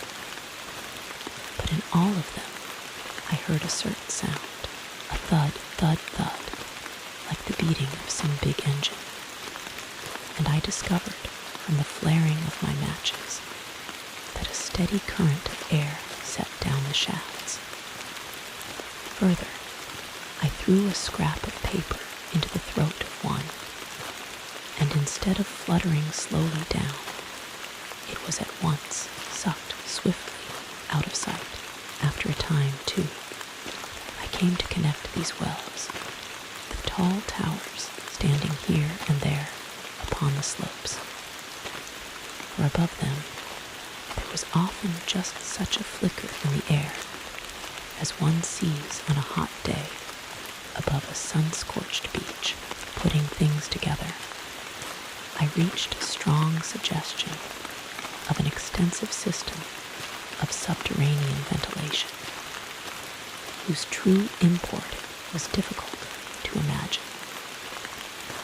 I was at first inclined to associate it with the sanitary apparatus of these people. It was an obvious conclusion, but it was absolutely wrong. And here I must admit that I learnt very little of drains and bells and modes of conveyance and the like conveniences during my time in this real future, in some of these visions of utopias and coming times which I have read. There is a vast amount of detail about building and social arrangements and so forth.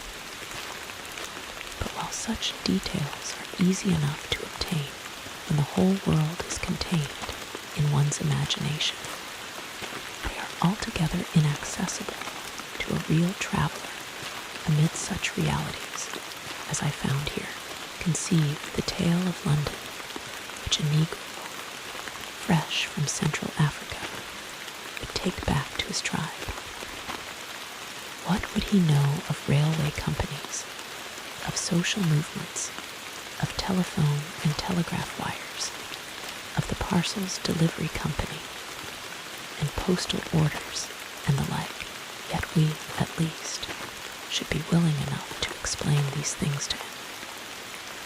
And even of what he knew, how much could he make his untraveled friend either apprehend or believe? Then think how narrow the gap between a Negro and a white man of our own times, and how wide the interval between myself and these of the Golden Age.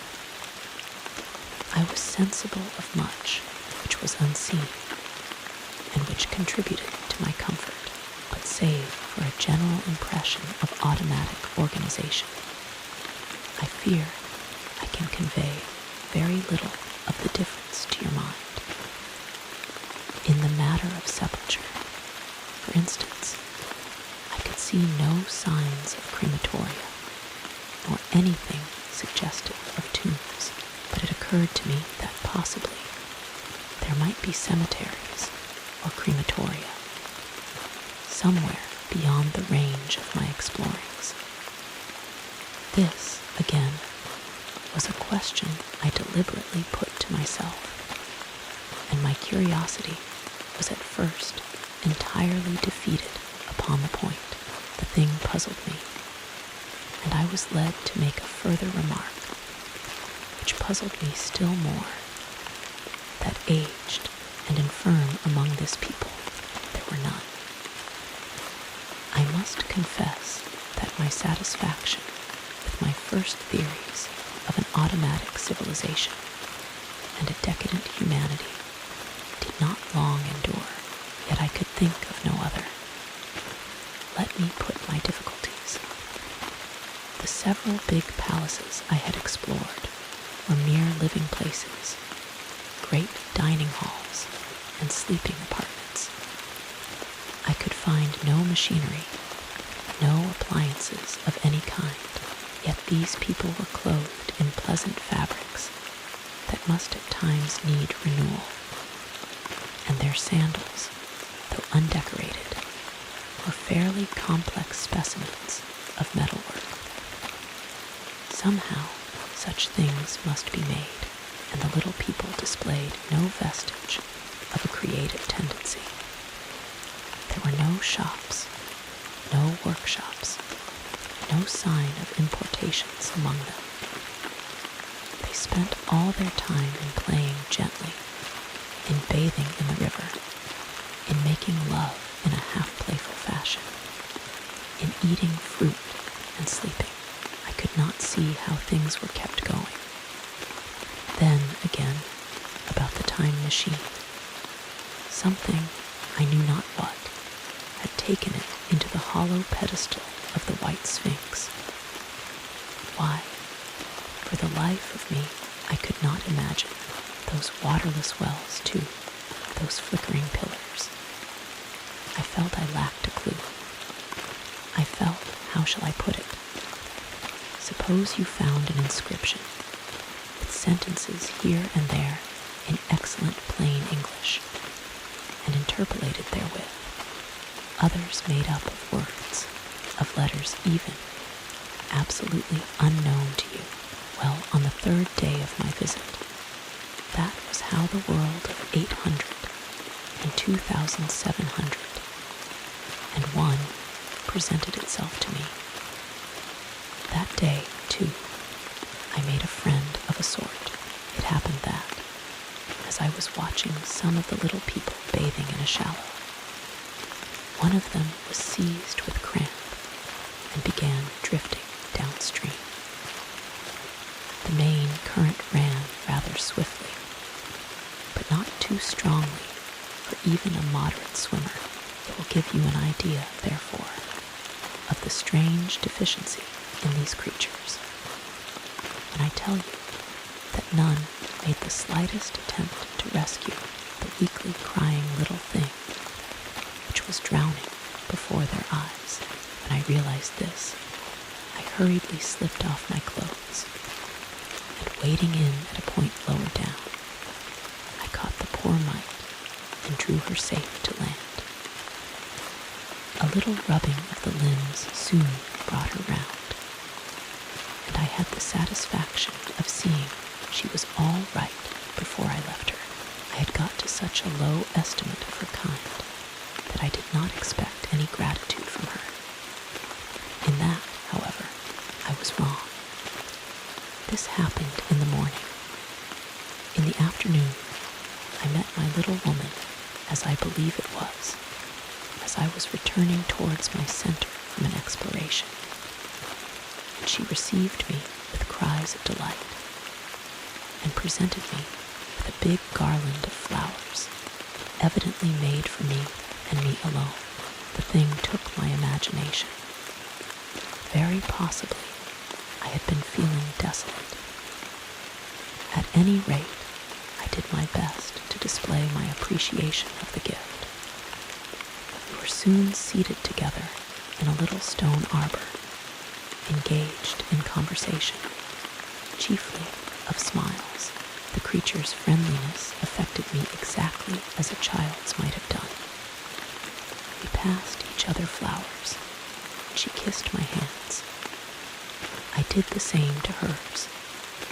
Then I tried talk, and found that her name was Weena, which, though I don't know what it meant, somehow seemed appropriate enough. That was the beginning of a queer friendship which lasted a week, and ended, as I will tell you. She was exactly like a child. She wanted to be with me always.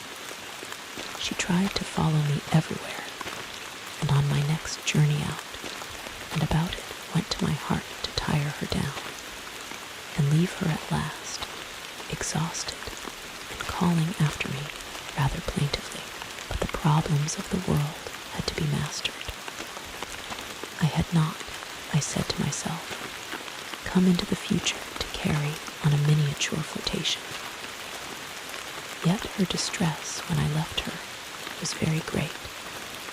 Her expostulations at the parting were sometimes frantic, and I think, altogether, I had as much trouble as comfort from her devotion. Nevertheless, she was, somehow, a very great comfort. I thought it was mere childish affection that made her cling to me. Until it was too late, I did not clearly know what I had inflicted upon her when I left her, nor until until it was too late did I clearly understand what she was to me. For, by merely seeming fond of me, and showing in her weak, futile way that she cared for me, the little doll of a creature presently gave my return to the neighborhood of the white sphinx almost the feeling of coming home, and I would watch for her tiny figure of white and gold so soon as I came over the hill. It was from her, too, that I learned that fear had not yet left the world. She was fearless enough in the daylight, and she had the oddest confidence in me. For once, in a foolish moment, I made threatening grimaces at her, and she simply laughed at them. But she dreaded the dark, dreaded shadows, dreaded black things. Darkness to her was the one thing dreadful. It was a singularly passionate emotion, and it set me thinking and observing. I discovered then, among other things, that these little people gathered into the great houses after dark and slept in droves. To enter upon them without a light was to put them into a tumult of apprehension. I never found one out of doors, or one sleeping alone within doors after dark, yet I was still such a blockhead that I missed the lesson of that fear, and in spite of Weena's distress, I insisted upon sleeping away from these slumbering multitudes. It troubled her greatly, but in the end her odd affection for me triumphed, and for 5 of the nights of our acquaintance, including the last night of all, she slept with her head pillowed on my arm. But my story slips away from me as I speak of her. It must have been the night before her rescue that I was awakened about dawn. I had been restless, dreaming most disagreeably that I was drowned, and that sea anemones were feeling over my face with their soft palps. I woke with a start, and with an odd fancy that some grayish animal had just rushed out of the chamber. I tried to get to sleep again, but I felt restless and uncomfortable. It was that dim gray hour when things are just creeping out of darkness, when everything is colorless and clear-cut, and yet unreal. I got up and went down into the great hall, and so out upon the flagstones in front of the palace. I thought I would make a virtue of necessity and see the sunrise. The moon was setting, and the dying moonlight and the first pallor of dawn were mingled in a ghastly half-light. The bushes were inky black, the ground a somber gray, the sky colorless and cheerless. And up the hill I thought I could see ghosts. 3 several times as I scanned the slope, I saw white figures.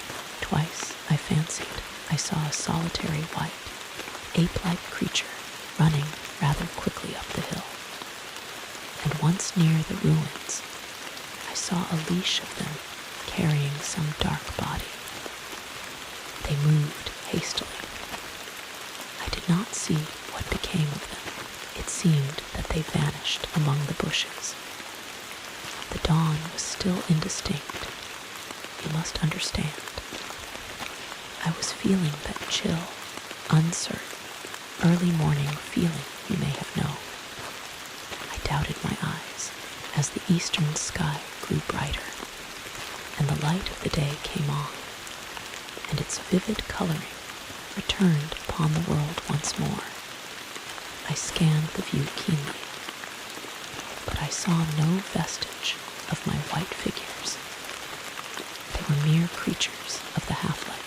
They must have been ghosts, I said. I wonder whence they dated. For a queer notion of Grant Allen's came into my head and amused me. If each generation die and leave ghosts, he argued, the world at last will get overcrowded with them. On that theory, they would have grown innumerable some 800,000 years hence, and it was no great wonder to see 4 at once.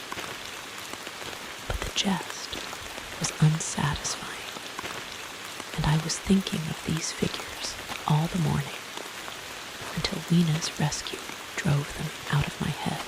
I associated them in some indefinite way with the white animal I had startled in my first passionate search for the time machine. But Weena was a pleasant substitute. Yet all the same, they were soon destined to take far deadlier possession of my mind. I think I have said how much hotter than our own was the weather of this golden age.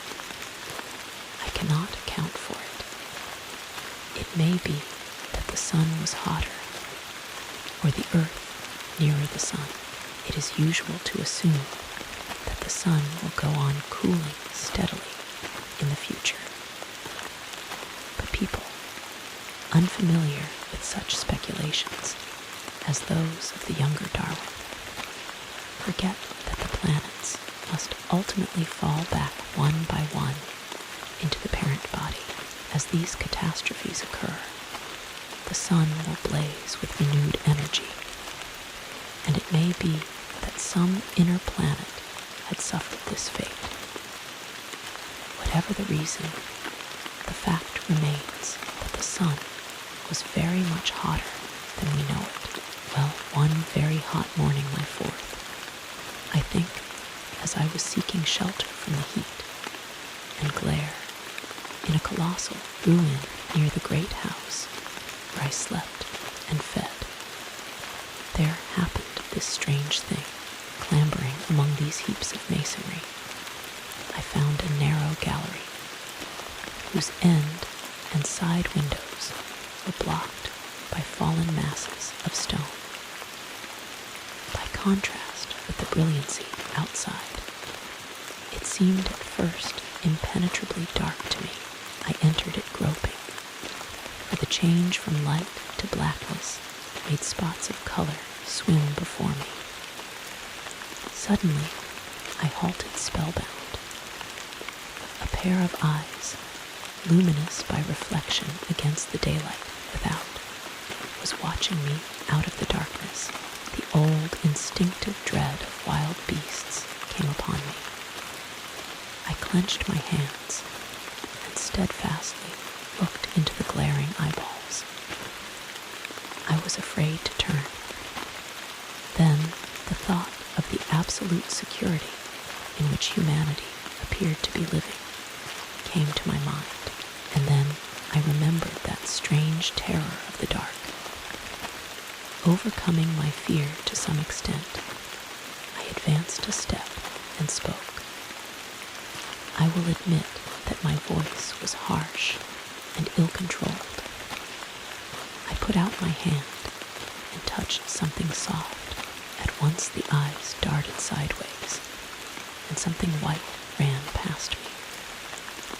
I turned with my heart in my mouth and saw a queer little ape-like figure, its head held down in a peculiar manner, running across the sunlit space behind me. It blundered against a block of granite, staggered aside, and in a moment was hidden in a black shadow beneath another pile of ruined masonry. My impression of it is, of course, imperfect, but I know it was a dull white and had strange, large, grayish-red eyes.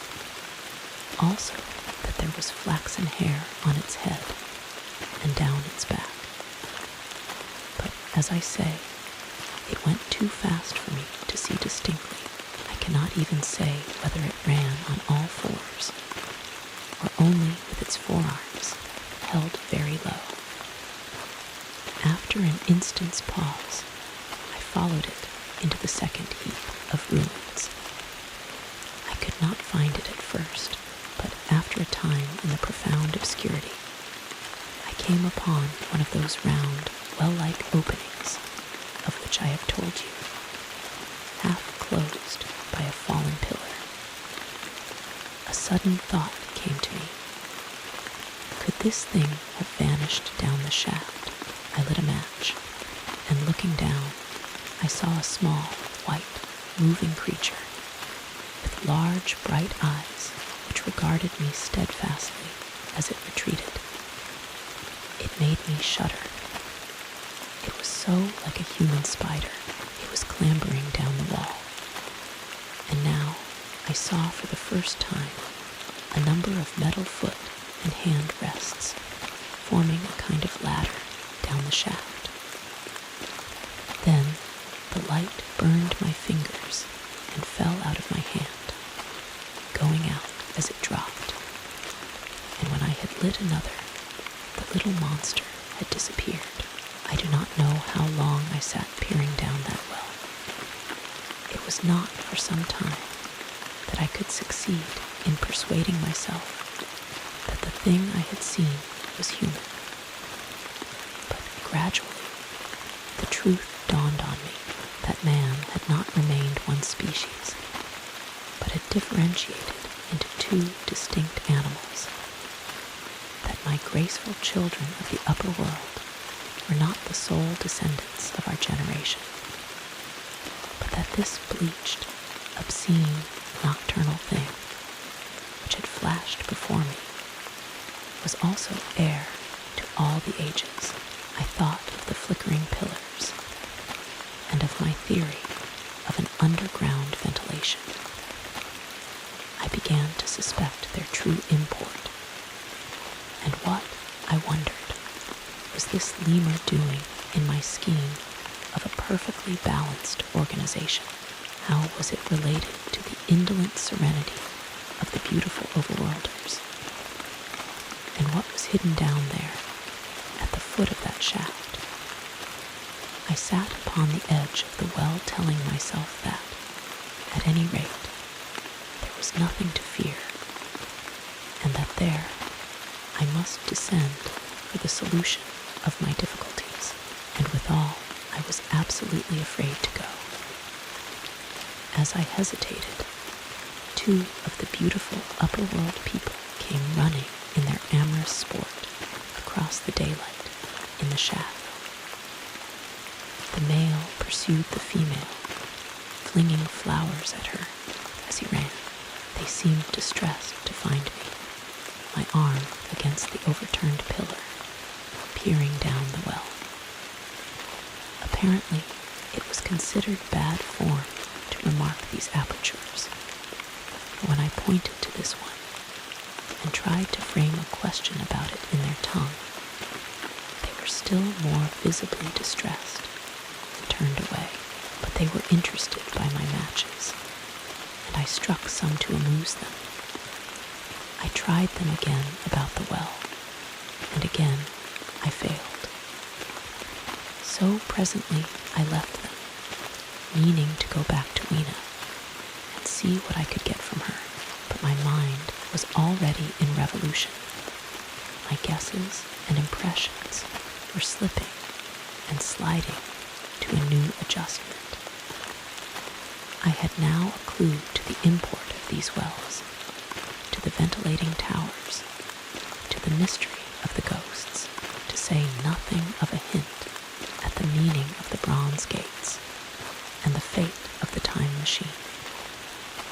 And very vaguely there came a suggestion towards the solution of the economic problem that had puzzled me. Here was the new view. Plainly, this second species of man was subterranean. There were three circumstances in particular which made me think that its rare emergence above ground was the outcome of a long-continued underground habit. In the first place, there was the bleached look common in most animals that live largely in the dark. The white fish of the Kentucky caves, for instance. Then Those large eyes, with that capacity for reflecting light, are common features of nocturnal things.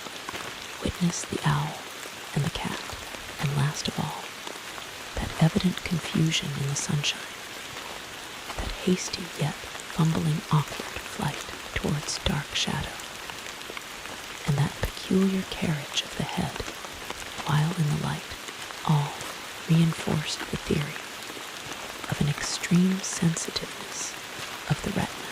Beneath my feet, then, the earth must be tunneled enormously, and these tunnelings were the habitat of the new race. The presence of ventilating shafts and wells along the hill slopes, everywhere, in fact, except along the river valley, showed how universal were its ramifications. What so natural, then, as to assume that it was in this artificial underworld that such work as was necessary to the comfort of the daylight race was done. The notion was so plausible that I at once accepted it, and went on to assume the how of this splitting of the human species.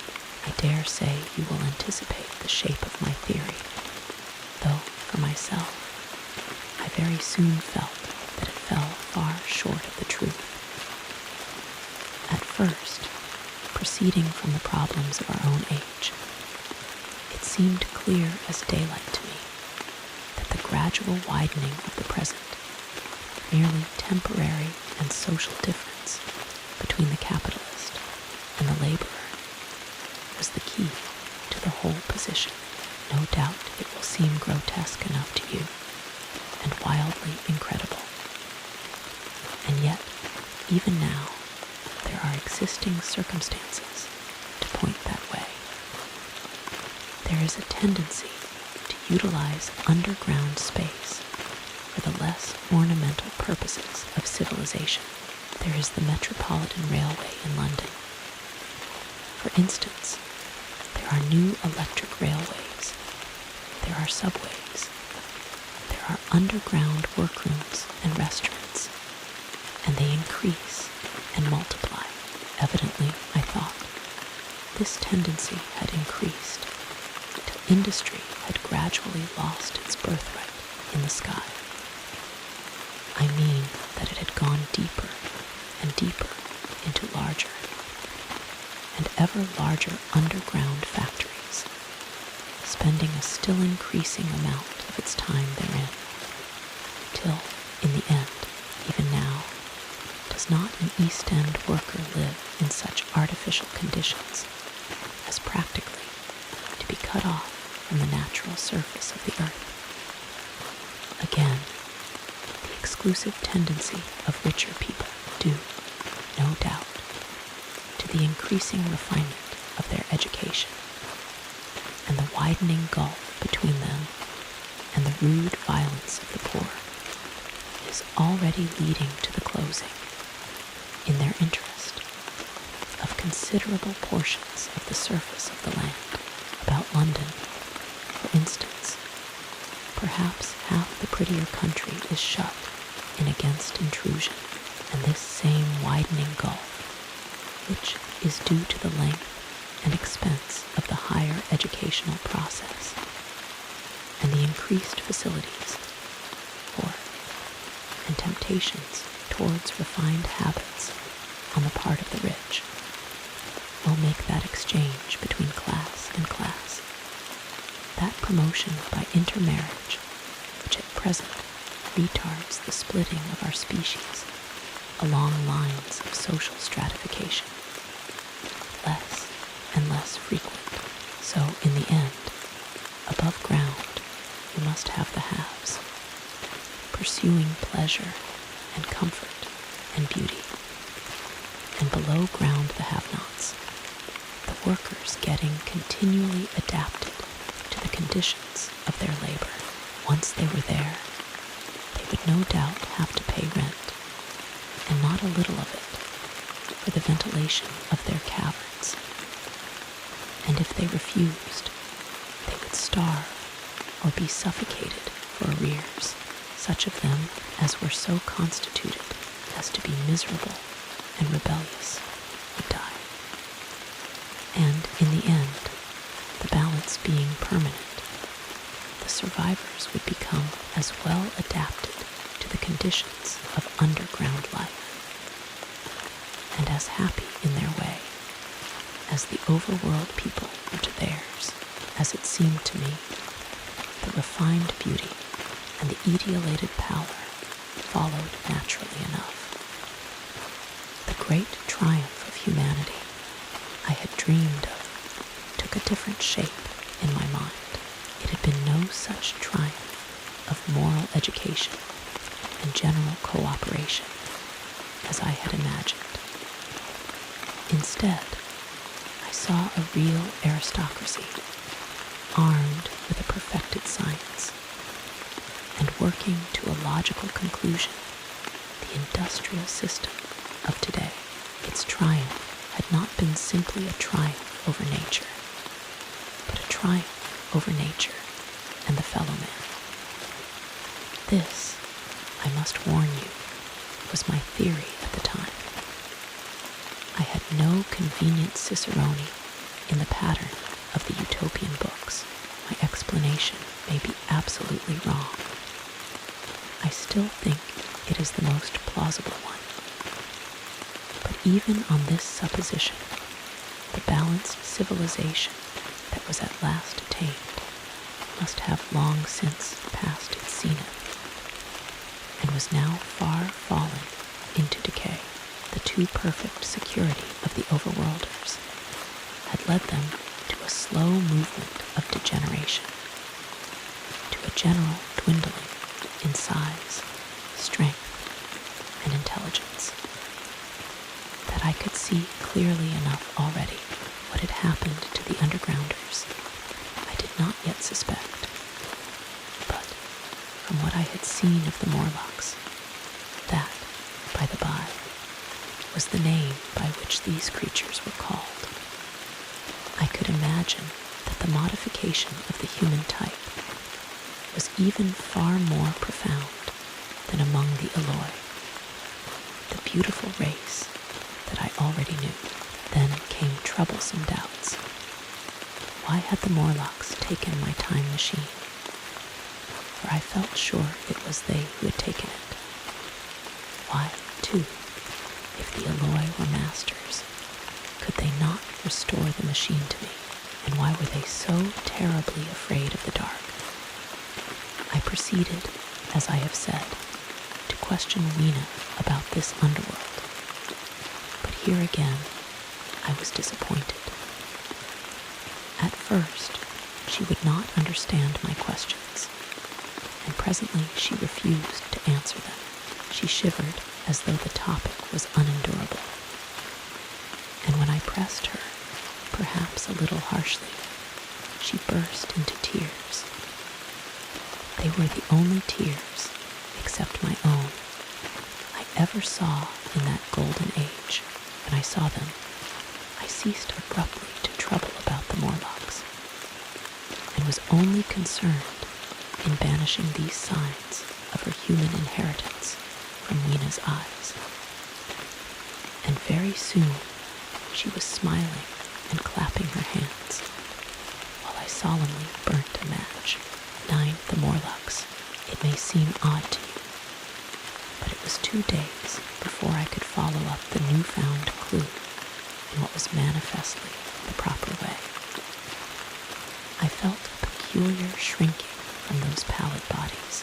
They were just the half-bleached color of the worms and things one sees preserved in spirit in a zoological museum, and they were filthily cold to the touch. Probably my shrinking was largely due to the sympathetic influence of the Eloi, whose disgust of the Morlocks I now began to appreciate. The next night I did not sleep well. Probably my health was a little disordered. I was oppressed with perplexity and doubt.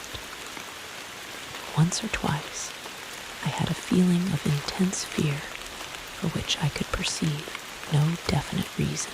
I remember creeping noiselessly into the great hall, where the little people were sleeping in the moonlight.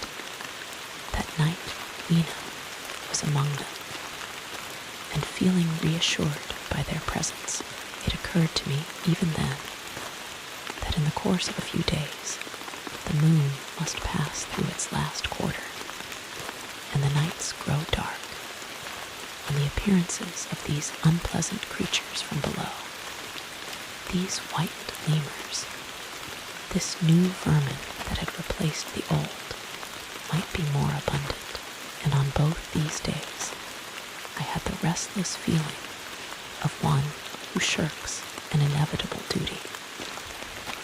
I felt assured that the time machine was only to be recovered by boldly penetrating these mysteries of underground. Yet I could not face the mystery. If only I had had a companion, it would have been different. But I was so horribly alone, and even to clamber down into the darkness of the well appalled me. I don't know if you will understand my feeling, but I never felt quite safe at my back. It was this restlessness, this insecurity perhaps, that drove me farther and farther afield in my exploring expeditions.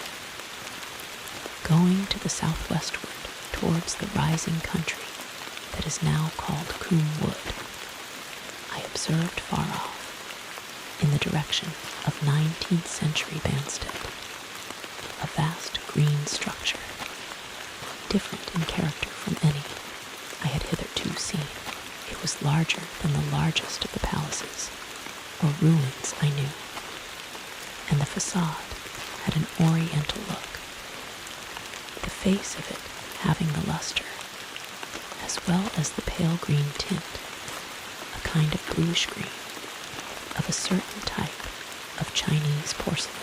This difference in aspect suggested a difference in use, and I was minded to push on and explore. But the day was growing late, and I had come upon the site of the place after a long and tiring circuit, so I resolved to hold over the adventure for the following day, and I returned to the welcome and the caresses of little Lena. But next morning, I perceived clearly enough that my curiosity regarding the palace of green porcelain was a piece of self-deception to enable me to shirk, by another day, an experience I dreaded. I resolved I would make the descent without further waste of time, and started out in the early morning towards a well near the ruins of granite and aluminium. Little Weena ran with me. She danced beside me to the well, but when she saw me lean over the mouth and look downward, she seemed strangely disconcerted. "Goodbye, little Weena," I said, kissing her, and then putting her down. I began to feel over the parapet for the climbing hooks. Rather hastily, I may as well confess, for I feared my courage might leak away. At first, she watched me in amazement. Then she gave a most piteous cry, and running to me, she began to pull at me with her little hands. I think her opposition nerved me rather to proceed. I shook her off, perhaps a little roughly, and in another moment I was in the throat of the well. I saw her agonized face over the parapet and smiled to reassure her. Then I had to look down at the unstable hooks to which I clung. I had to clamber down a shaft of perhaps 200 yards. The descent was effected by means of metallic bars projecting from the sides of the well, and these being adapted to the needs of a creature much smaller and lighter than myself, I was speedily cramped and fatigued by the descent, and not simply fatigued. One of the bars bent suddenly under my weight and almost swung me off into the blackness beneath. For a moment, I hung by one hand, and after that experience, I did not dare to rest again, though my arms and back were presently acutely painful. I went on clambering down the sheer descent with as quick a motion as possible. Glancing upward, I saw the aperture, a small blue disk in which a star was visible, while little Wena's head showed as a round black projection. The thudding sound of a machine below grew louder and more oppressive. Everything save that little disk above was profoundly dark, and when I looked up again, Wena had disappeared. I was in an agony of discomfort. I had some thought of trying to go up the shaft again and leave the underworld alone. But even while I turned this over in my mind, I continued to descend. At last, with intense relief, I saw dimly coming up, a foot to the right of me, a slender loophole in the wall. Swinging myself in, I found it was the aperture of a narrow horizontal tunnel in which I could lie down and rest. It was not too soon. My arms ached, my back was cramped, and I was trembling with the prolonged terror of a fall. Besides this, the unbroken darkness had had a distressing effect upon my eyes. The air was full of the throb and hum of machinery pumping air down the shaft. I do not know how long I lay. I was roused by a soft hand touching my face. Starting up in the darkness, I snatched at my matches, and hastily striking one, I saw 3 stooping white creatures, similar to the one I had seen above ground in the ruin, hastily retreating before the light, living as they did in what appeared to me impenetrable darkness. Their eyes were abnormally large and sensitive, just as are the pupils of the abysmal fishes, and they reflected the light in the same way. I have no doubt they could see me in that rayless obscurity, and they did not seem to have any fear of me apart from the light. But so soon as I struck a match in order to see them, they fled incontinently, vanishing into dark gutters and tunnels, from which their eyes glared at me in the strangest fashion. I tried to call to them, but the language they had was apparently different from that of the overworld people, so that I was needs left to my own unaided efforts, and the thought of flight before exploration was even then in my mind. But I said to myself, you are in for it now, and feeling my way along the tunnel, I found the noise of machinery grow louder. Presently, the walls fell away from me, and I came to a large open space, and striking another match, saw that I had entered a vast arched cavern, which stretched into utter darkness beyond the range of my light. The view I had of it was as much as one could see in the burning of a match. Necessarily, my memory is vague. Great shapes, like big machines, rose out of the dimness and cast grotesque black shadows in which dim spectral Morlocks sheltered from the glare. The place, by the by, was very stuffy and oppressive, and the faint halitus of freshly shed blood was in the air. Some way down the central vista was a little table of white metal,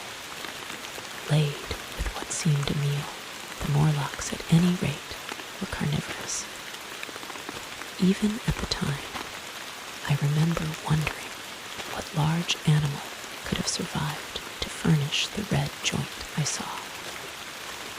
It was all very indistinct, the heavy smell, the big unmeaning shapes, the obscene figures lurking in the shadows, and only waiting for the darkness to come at me again.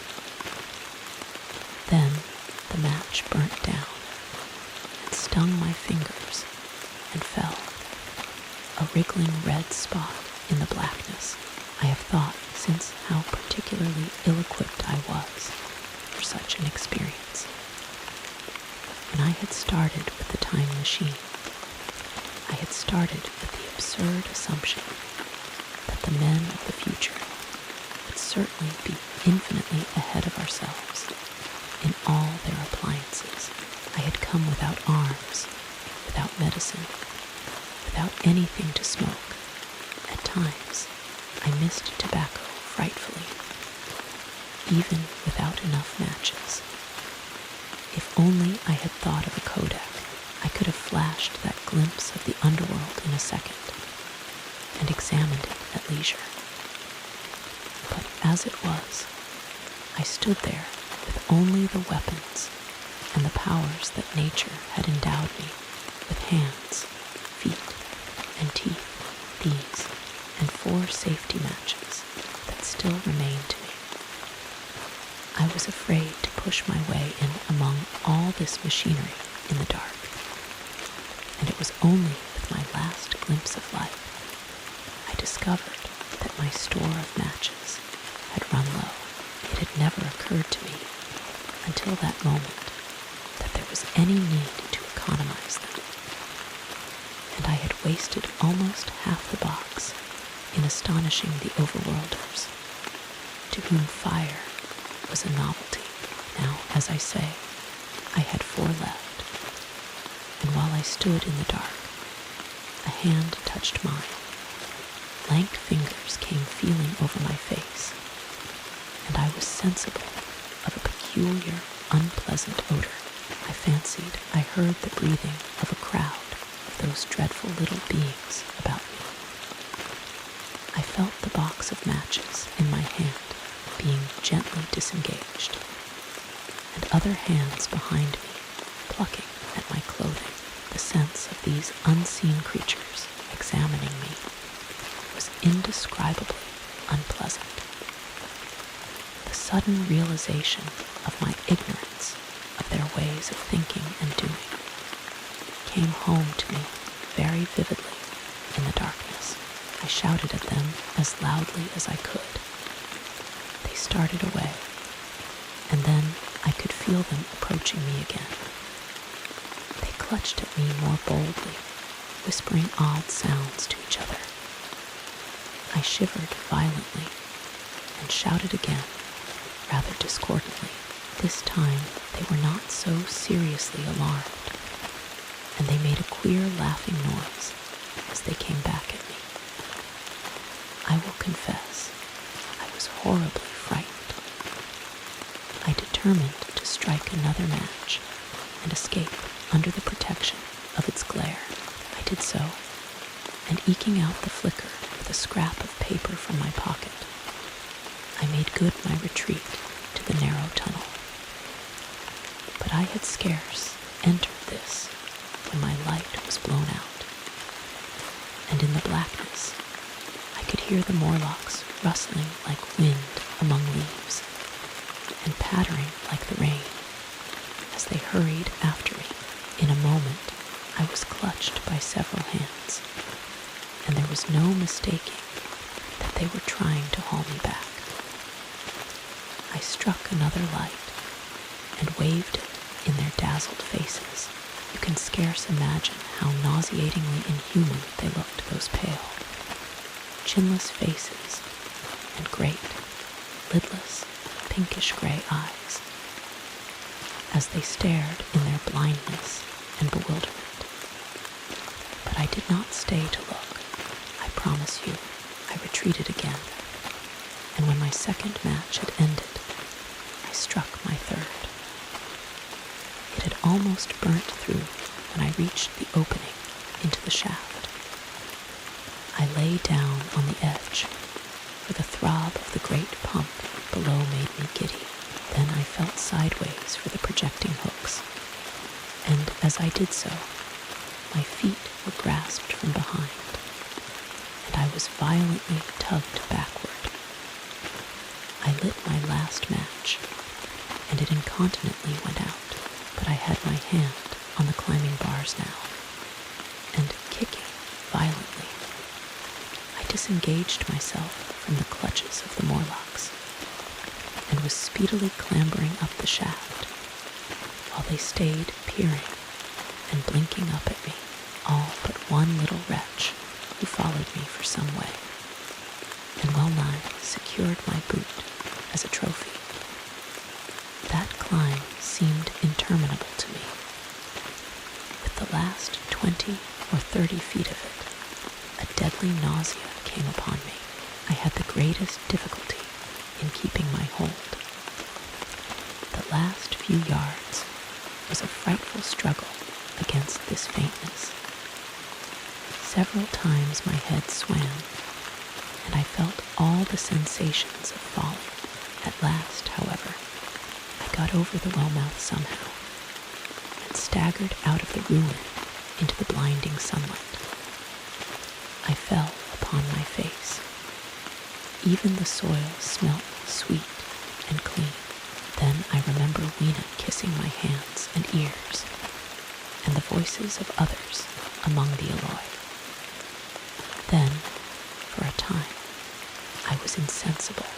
Then, when night came, now indeed, I seemed in a worse case than before.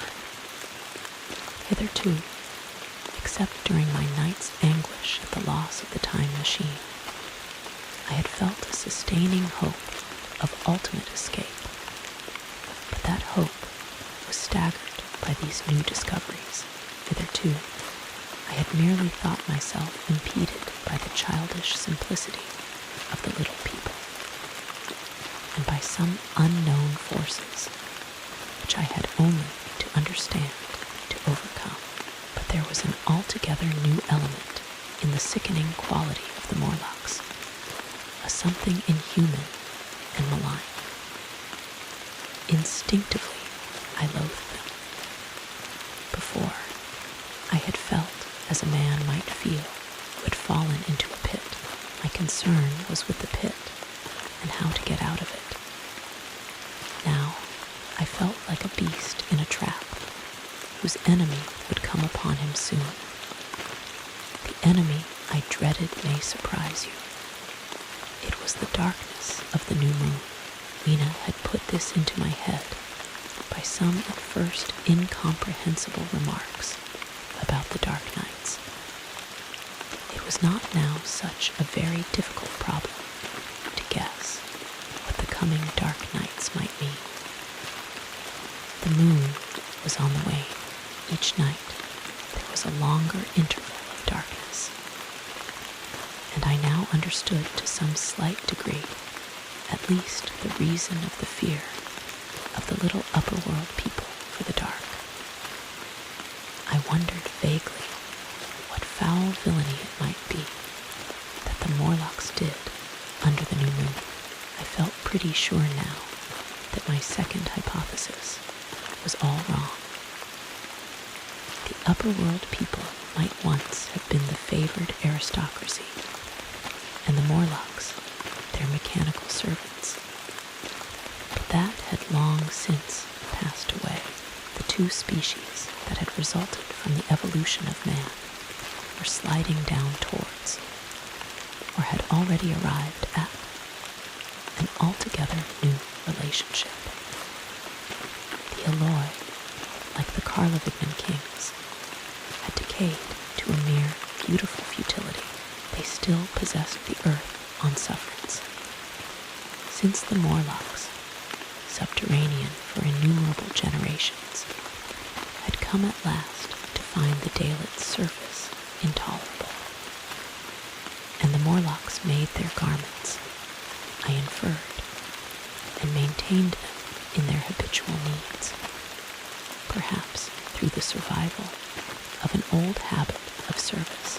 They did it as a standing horse paws with his foot, or as a man enjoys killing animals in sport, because ancient and departed necessities had impressed it on the organism.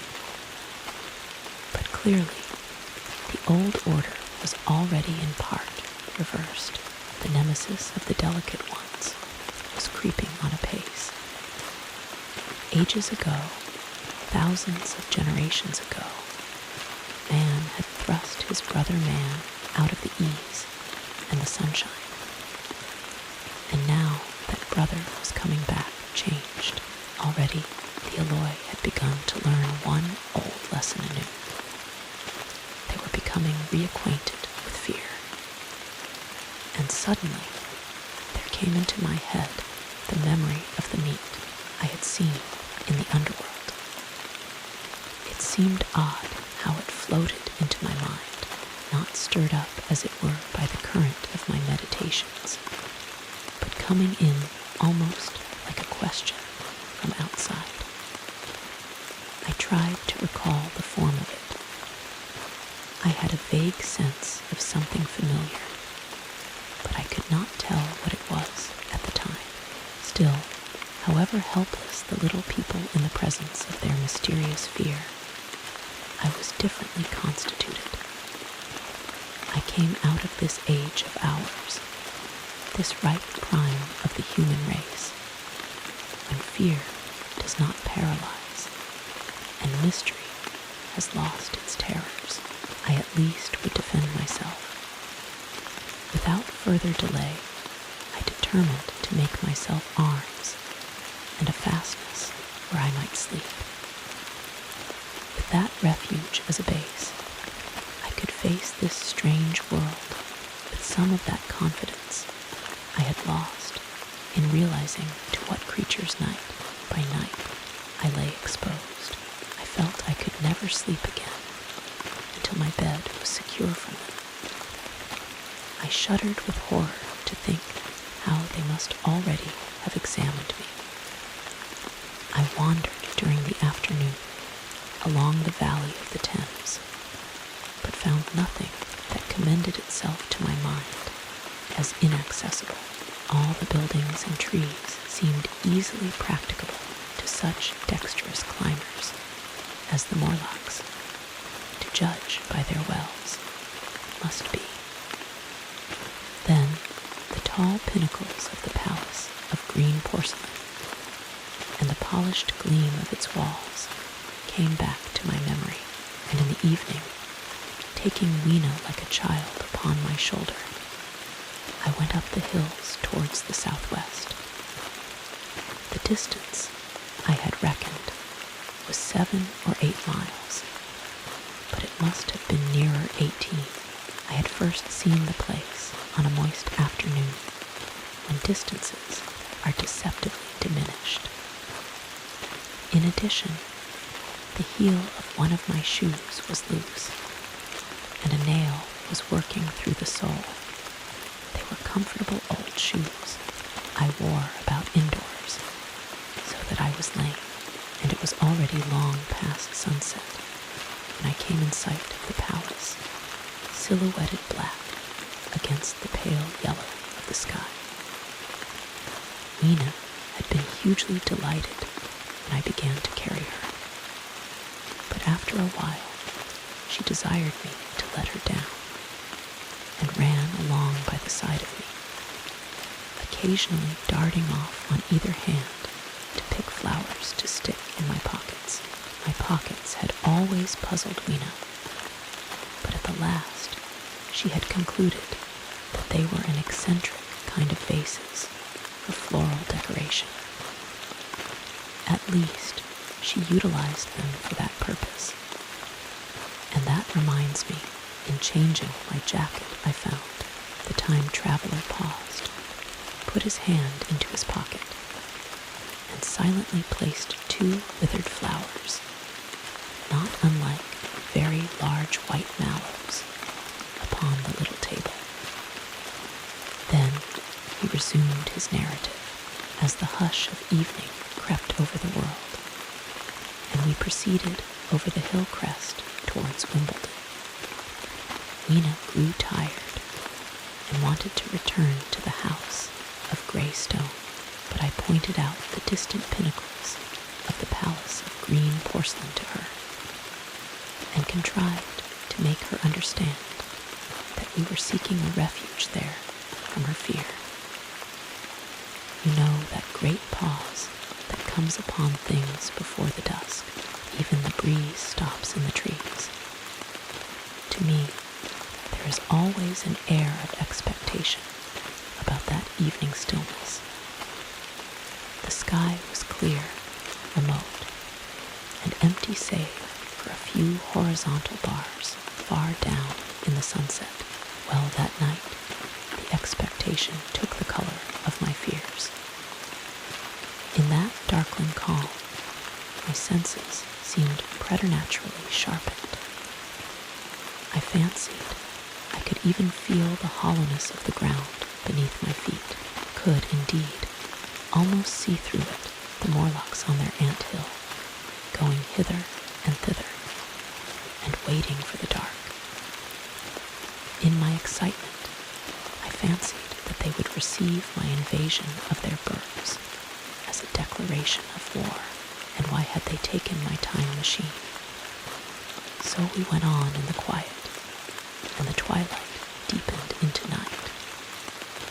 The clear blue of the distance faded, and one star after another came out. The ground grew dim and the trees black. Weena's fears and her fatigue grew upon her. I took her in my arms and talked to her and caressed her. Then, as the darkness grew deeper, she put her arms round my neck and, closing her eyes, tightly pressed her face against my shoulder. So we went down a long slope into a valley, and there in the dimness I almost walked into a little river.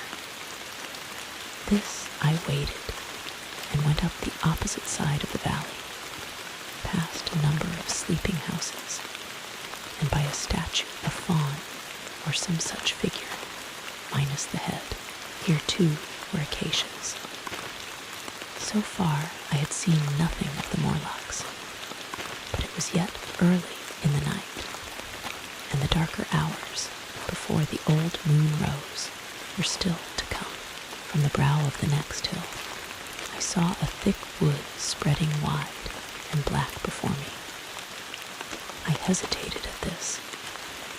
I could see no end to it, either to the right or the left.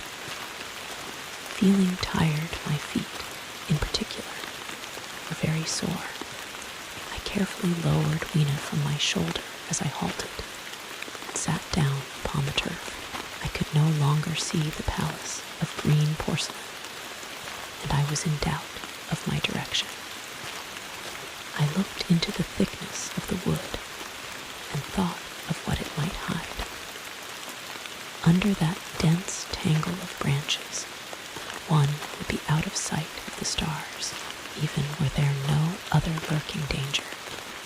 A danger I did not care to let my imagination loose upon. There would still be all the roots to stumble over, and the tree boles to strike against. I was very tired, too, after the excitements of the day, so I decided that I would not face it, but would pass the night upon the open hill. Weena, I was glad to find, was fast asleep. I carefully wrapped her in my jacket and sat down beside her to wait for the moonrise. The hillside was quiet and deserted, but from the black of the wood there came now and then a stir of living things. Above me shone the stars, for the night was very clear. I felt a certain sense of friendly comfort in their twinkling. All the old constellations had gone from the sky, however, that slow movement, which is imperceptible in 100 human lifetimes. long since rearranged them in unfamiliar groupings. But the Milky Way, it seemed to me, was still the same tattered streamer of stardust as of yore, southward as I judged it, was a very bright red star that was new to me. It was even more splendid than our own green Sirius.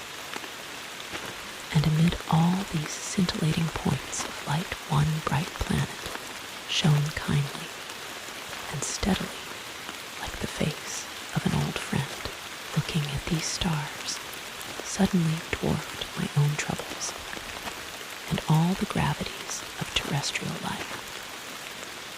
I thought of their unfathomable distance and the slow, inevitable drift of their movements out of the unknown, past into the unknown future. I thought of the great processional cycle that the pole of the earth describes. Only 40 times had that silent revolution occurred during all the years that I had traversed, and during these few revolutions, all the activity, all the traditions, the complex organizations, the nations, languages, literatures, aspirations, even the mere memory of man as I knew him, had been swept out of existence. Instead were these frail creatures who had forgotten their high ancestry and the white things of which I went in terror. Then I thought of the great fear that was between the two species, and for the first time, with a sudden shiver, came the clear knowledge of what the meat I had seen might be, yet it was too horrible. I looked at little Weena sleeping beside me, her face white and star-like under the stars, and forthwith dismissed the thought. Through that long night, I held my mind off the Morlocks as well as I could, and whiled away the time by trying to fancy I could find signs of the old constellations in the new confusion. The sky kept very clear, except for a hazy cloud or so. No doubt I dozed at times. Then, as my vigil wore on, came a faintness in the eastward sky, like the reflection of some colorless fire, and the old moon rose, thin and peaked and white, and close behind, and overtaking it, and overflowing it, the dawn came, pale at first, and then growing pink and warm. No Morlocks had approached us. Indeed, I had seen none upon the hill that night, and in the confidence of renewed day, it almost seemed to me that my fear had been unreasonable. I stood up and found my foot with the loose heel swollen at the ankle and painful under the heel. So I sat down again, took off my shoes, and flung them away. I awakened Weena, and we went down into the wood, now green and pleasant instead of black and forbidding. We found some fruit wherewith to break our fast. We soon met others of the dainty ones, laughing and dancing in the sunlight, as though there was no such thing in nature as the night. And then I thought once more of the meat that I had seen. I felt assured now of what it was, and from the bottom of my heart I pitied this last feeble rill from the great flood of humanity. Clearly, at some time in the long ago of human decay, the Morlocks' food had run short. Possibly they had lived on rats and such like vermin. Even now man is far less discriminating and exclusive in his food than he was, far less than any monkey. His prejudice against human flesh is no deep-seated instinct, and so these inhuman sons of men I tried to look at the thing in a scientific spirit. After all, they were less human and more remote than our cannibal ancestors of 3,000 or 4,000 years ago, and the intelligence that would have made this state of things a torment had gone. Why should I trouble myself? These alloy were mere fatted cattle, which the ant-like Morlocks preserved and preyed upon, probably saw to the breeding of, and there was Weena dancing at my side. Then I tried to preserve myself from the horror that was coming upon me by regarding it as a rigorous punishment of human selfishness. Man had been content to live in ease and delight upon the labors of his fellow man, had taken necessity as his watchword and excuse, and in the fullness of time, necessity had come home to him. I even tried Carlyle-like scorn of this wretched aristocracy in decay. But this attitude of mind was impossible. However great their intellectual degradation, the alloy had kept too much of the human form not to claim my sympathy, and to make me perforce a sharer in their degradation and their fear. I had at that time very vague ideas as to the course I should pursue.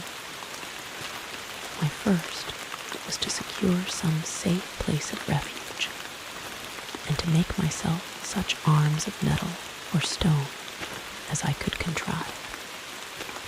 That necessity was immediate. In the next place, I hoped to procure some means of fire, so that I should have the weapon of a torch at hand. For nothing, I knew, would be more efficient against these Morlocks. Then I wanted to arrange some contrivance to break open the doors of bronze under the white sphinx. I had in mind a battering ram. I had a persuasion that if I could enter those doors and carry a blaze of light before me, I should discover the time machine and escape. I could not imagine the Morlocks were strong enough to move it far away. Weena I had resolved to bring with me to our own time, and turning such schemes over in my mind, I pursued our way towards the building which my fancy had chosen as our dwelling. 11. The Palace of Green Porcelain. I found the Palace of Green Porcelain, and we approached it about noon, deserted and falling into ruin. Only ragged vestiges of glass remained in its windows, and great sheets of the green facing had fallen away from the corroded metallic framework. It lay very high upon a turfy down, and looking northeastward before I entered it, I was surprised to see a large estuary, or even creek, where I judged Wandsworth and Battersea must once have been. I thought then, though I never followed up the thought of what might have happened, or might be happening, to the living things in the sea. The material of the palace proved on examination to be indeed porcelain, and along the face of it I saw an inscription in some unknown character. I thought, rather foolishly, that Weena might help me to interpret this, but I only learnt that the bare idea of writing had never entered her head.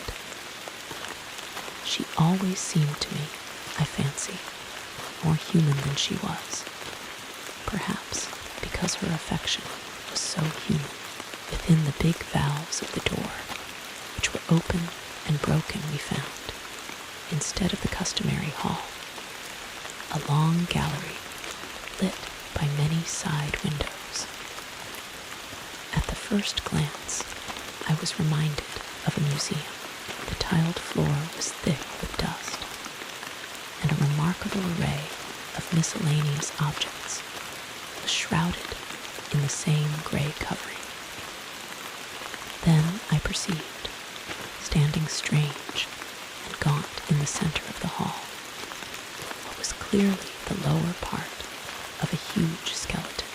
I recognized by the oblique feet that it was some extinct creature after the fashion of the megatherium.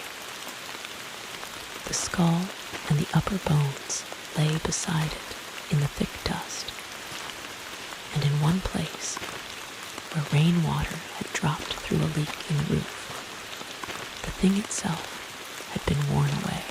Further in the gallery was the huge skeleton barrel of a brontosaurus. My museum hypothesis was confirmed. Going towards the side, I found what appeared to be sloping shelves, and clearing away the thick dust, I found the old, familiar glass cases of our own time, but they must have been airtight to judge from the fair preservation of some of their contents. Clearly, we stood among the ruins of some latter-day South Kensington. Here, apparently, was the paleontological section, and a very splendid array of fossils it must have been, though the inevitable process of decay that had been staved off for time, and had, through the extinction of bacteria and fungi, lost 99 hundredths of its force, was nevertheless, with extreme sureness, if with extreme slowness, at work again upon all its treasures. Here and there I found traces of the little people in the shape of rare fossils broken to pieces, or threaded in strings upon reeds. And the cases had in some instances been bodily removed by the Morlocks. As I judged, the place was very silent. The thick dust deadened our footsteps. Weena, who had been rolling a sea urchin down the sloping glass of a case, presently came as I stared about me, and very quietly took my hand and stood beside me. And at first I was so much surprised by this ancient monument of an intellectual age that I gave no thought to the possibilities it presented. Even my preoccupation about the time machine receded a little from my mind. To judge from the size of the place, this palace of green porcelain had a great deal more in it than a gallery of paleontology, possibly historical galleries. It might be even a library to me, at least in my present circumstances. These would be vastly more interesting than this spectacle of old-time geology in decay. Exploring, I found another short gallery running transversely to the first. This appeared to be devoted to minerals, and the sight of a block of sulfur set my mind running on gunpowder. But I could find no saltpeter, indeed, no nitrates of any kind. Doubtless they had deliquesced ages ago, yet the sulfur hung in my mind and set up a train of thinking. As for the rest of the contents of that gallery, though on the whole they were the best preserved of all I saw, I had little interest. I am no specialist in mineralogy, and I went on down a very ruinous aisle running parallel to the first hall I had entered. Apparently, this section had been devoted to natural history, but everything had long since passed out of recognition. A few shriveled and blackened vestiges of what had once been stuffed animals, desiccated mummies in jars that had once held spirit, a brown dust of departed plants. That was all. I was sorry for that, I should have been glad to trace the patient readjustments by which the conquest of animated nature had been attained. Then we came to a gallery of simply colossal proportions, but singularly ill-lit, the floor of it running downward at a slight angle from the end at which I entered. At intervals, white globes hung from the ceiling, many of them cracked and smashed, which suggested that originally the place had been artificially lit. Here I was more in my element, for rising on either side of me were the huge bulks of big machines, all greatly corroded and many broken down, but some still fairly complete. You know, I have a certain weakness for mechanism, and I was inclined to linger among these, the more so as for the most part they had the interest of puzzles, and I could make only the vaguest guesses at what they were for. I fancied that if I could solve their puzzles, I should find myself in possession of powers that might be of use against the Morlocks. Suddenly, Lena came very close to my side, so suddenly that she startled me. Had it not been for her, I do not think I should have noticed that the floor of the gallery sloped at all. Footnote: it may be, of course, that the floor did not slope, but that the museum was built into the side of a hill. Ed. The end I had come in at was quite above ground, and was lit by rare slit-like windows as you went down the length.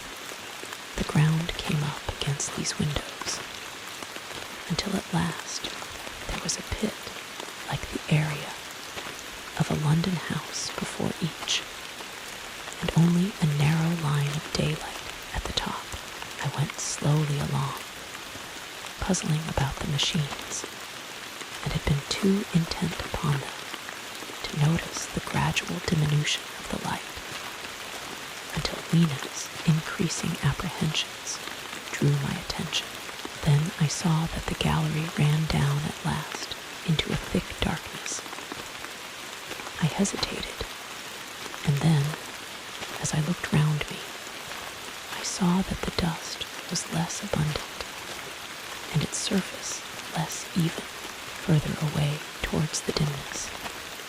It appeared to be broken by a number of small, narrow footprints. My sense of the immediate presence of the Morlocks revived at that. I felt that I was wasting my time in the academic examination of machinery.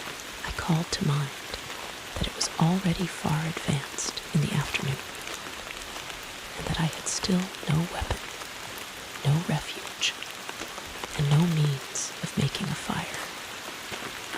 And then down in the remote blackness of the gallery, I heard a peculiar pattering, and the same odd noises I had heard down the well. I took Wena's hand. Then, struck with a sudden idea, I left her and turned to a machine from which projected a lever not unlike those in a signal box.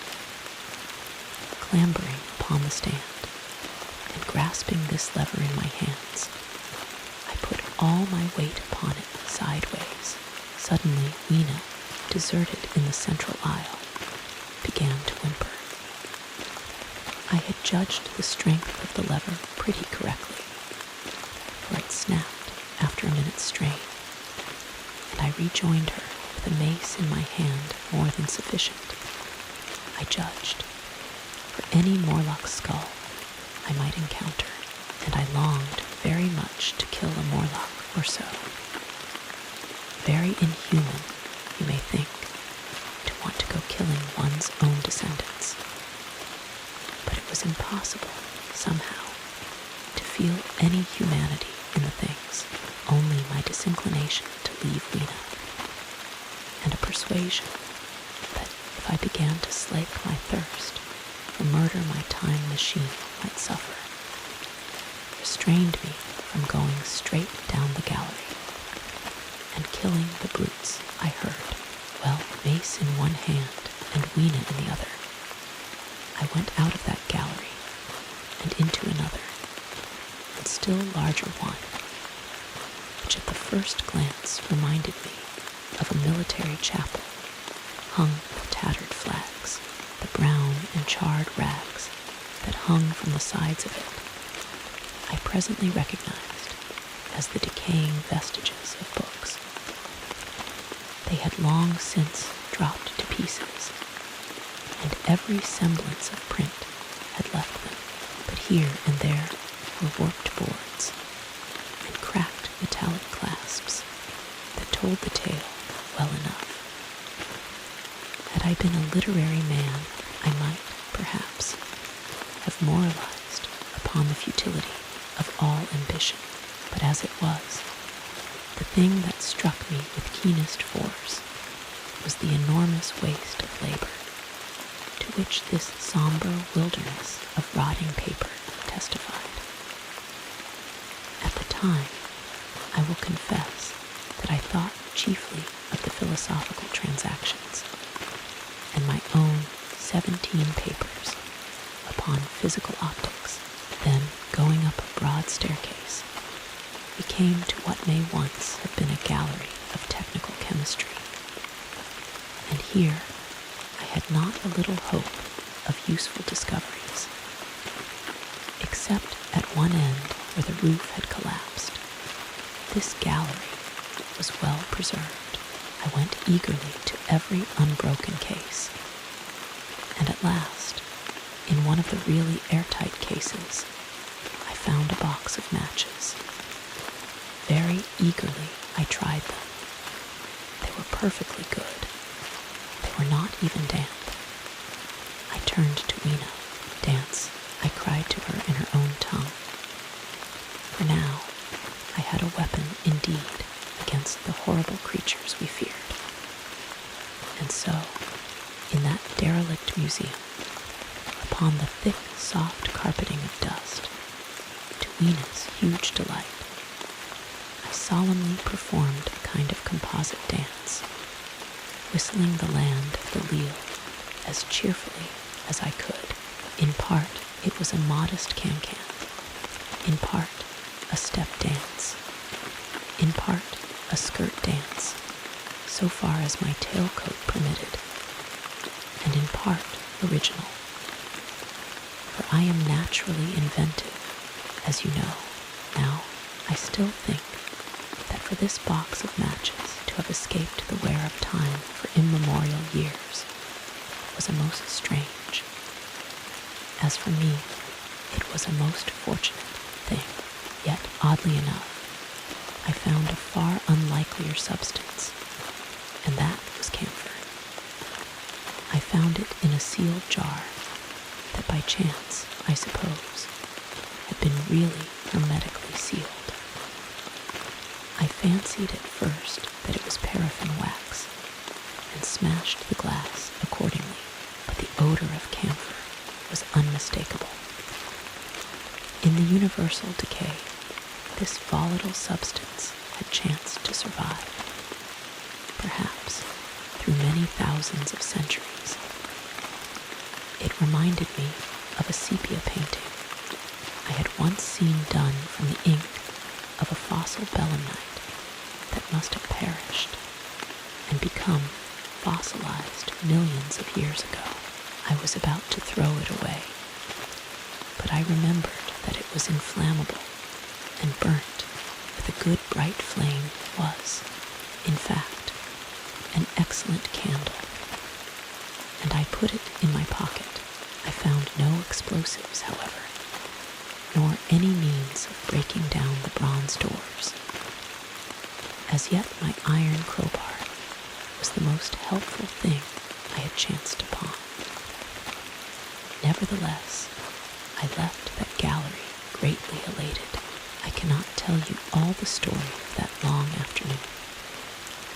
It would require a great effort of memory to recall my explorations in,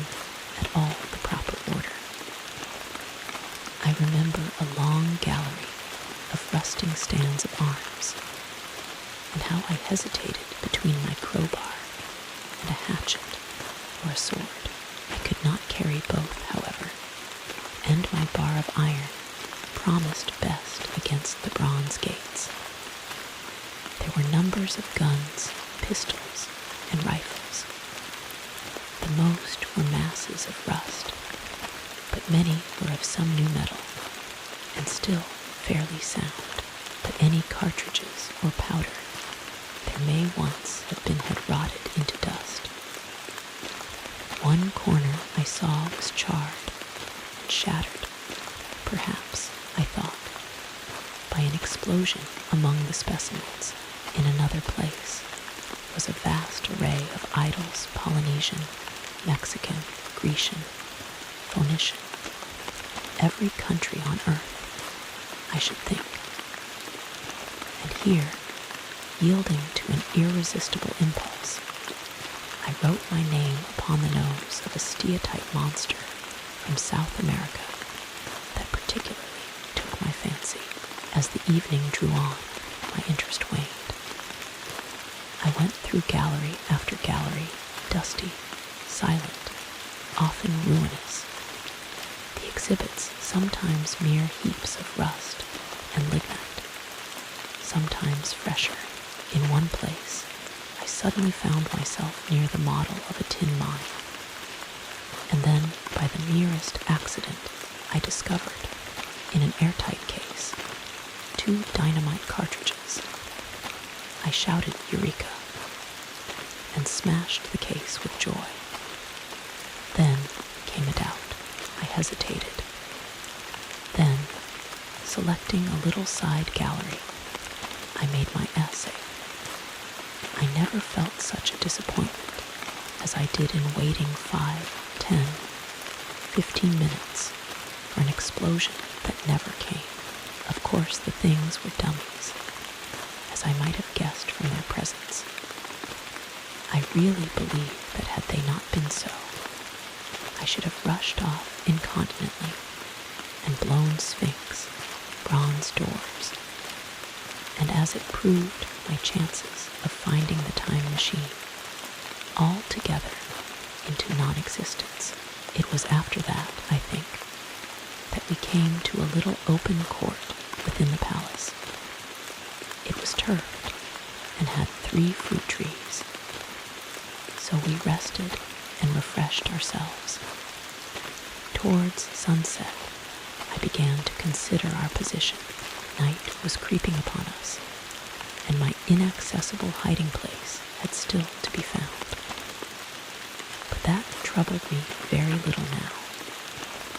I had in my possession a thing that was, perhaps, the best of all defenses against the Morlocks. I had matches. I had the camphor in my pocket, too, if a blaze were needed. It seemed to me that the best thing we could do would be to pass the night in the open, protected by a fire. In the morning, there was the getting of the time machine. Towards that, as yet, I had only my iron mace. But now, with my growing knowledge, I felt very differently towards those bronze doors. Up to this, I had refrained from forcing them, largely because of the mystery on the other side. They had never impressed me as being very strong, and I hoped to find my bar of iron not altogether inadequate for the work. 12 in the darkness, we emerged from the palace, while the sun was still in part above the horizon. I was determined to reach the White Sphinx early the next morning, and ere the dusk, I purposed pushing through the woods that had stopped me on the previous journey. My plan was to go as far as possible that night, and then, building a fire, to sleep in the protection of its glare. Accordingly, as we went along, I gathered any sticks or dried grass I saw, and presently had my arms full of such litter. Thus loaded, our progress was slower than I had anticipated, and besides, Weena was tired, and I also began to suffer from sleepiness too, so that it was full night before we reached the wood upon the shrubby hill of its edge. Weena would have stopped, fearing the darkness before us. But a singular sense of impending calamity that should indeed have served me as a warning drove me onward. I had been without sleep for a night and 2 days, and I was feverish and irritable. I felt sleep coming upon me, and the Morlocks with it. While we hesitated among the black bushes behind us, and dim against their blackness, I saw 3 crouching figures. There was scrub and long grass all about us, and I did not feel safe from their insidious approach. The forest, I calculated, was rather less than a mile across. If we could get through it to the bare hillside, there, as it seemed to me, was an altogether safer resting place. I thought that with my matches and my camphor, I could contrive to keep my path illuminated through the woods. Yet it was evident that if I was to flourish matches with my hands, I should have to abandon my firewood, so rather reluctantly, I put it down. And then it came into my head that I would amaze our friends behind by lighting it. I was to discover the atrocious folly of this proceeding, but it came to my mind as an ingenious move for covering our retreat. I don't know if you have ever thought what a rare thing flame must be in the absence of man and in a temperate climate. The sun's heat is rarely strong enough to burn, even when it is focused by dewdrops, as is sometimes the case in more tropical districts. Lightning may blast and blacken, but it rarely gives rise to widespread fire. Decaying vegetation may occasionally smolder with the heat of its fermentation, but this rarely results in flame. In this decadence, too, the art of fire-making had been forgotten on the earth. The red tongues that went licking up my heap of wood were an altogether new and strange thing to Weena. She wanted to run to it and play with it. I believe she would have cast herself into it had I not restrained her. But I caught her up, and in spite of her struggles, plunged boldly before me into the wood. For a little way, the glare of my fire lit the path. Looking back presently, I could see, through the crowded stems, that from my heap of sticks, the blaze had spread to some bushes adjacent, and a curved line of fire was creeping up the grass of the hill.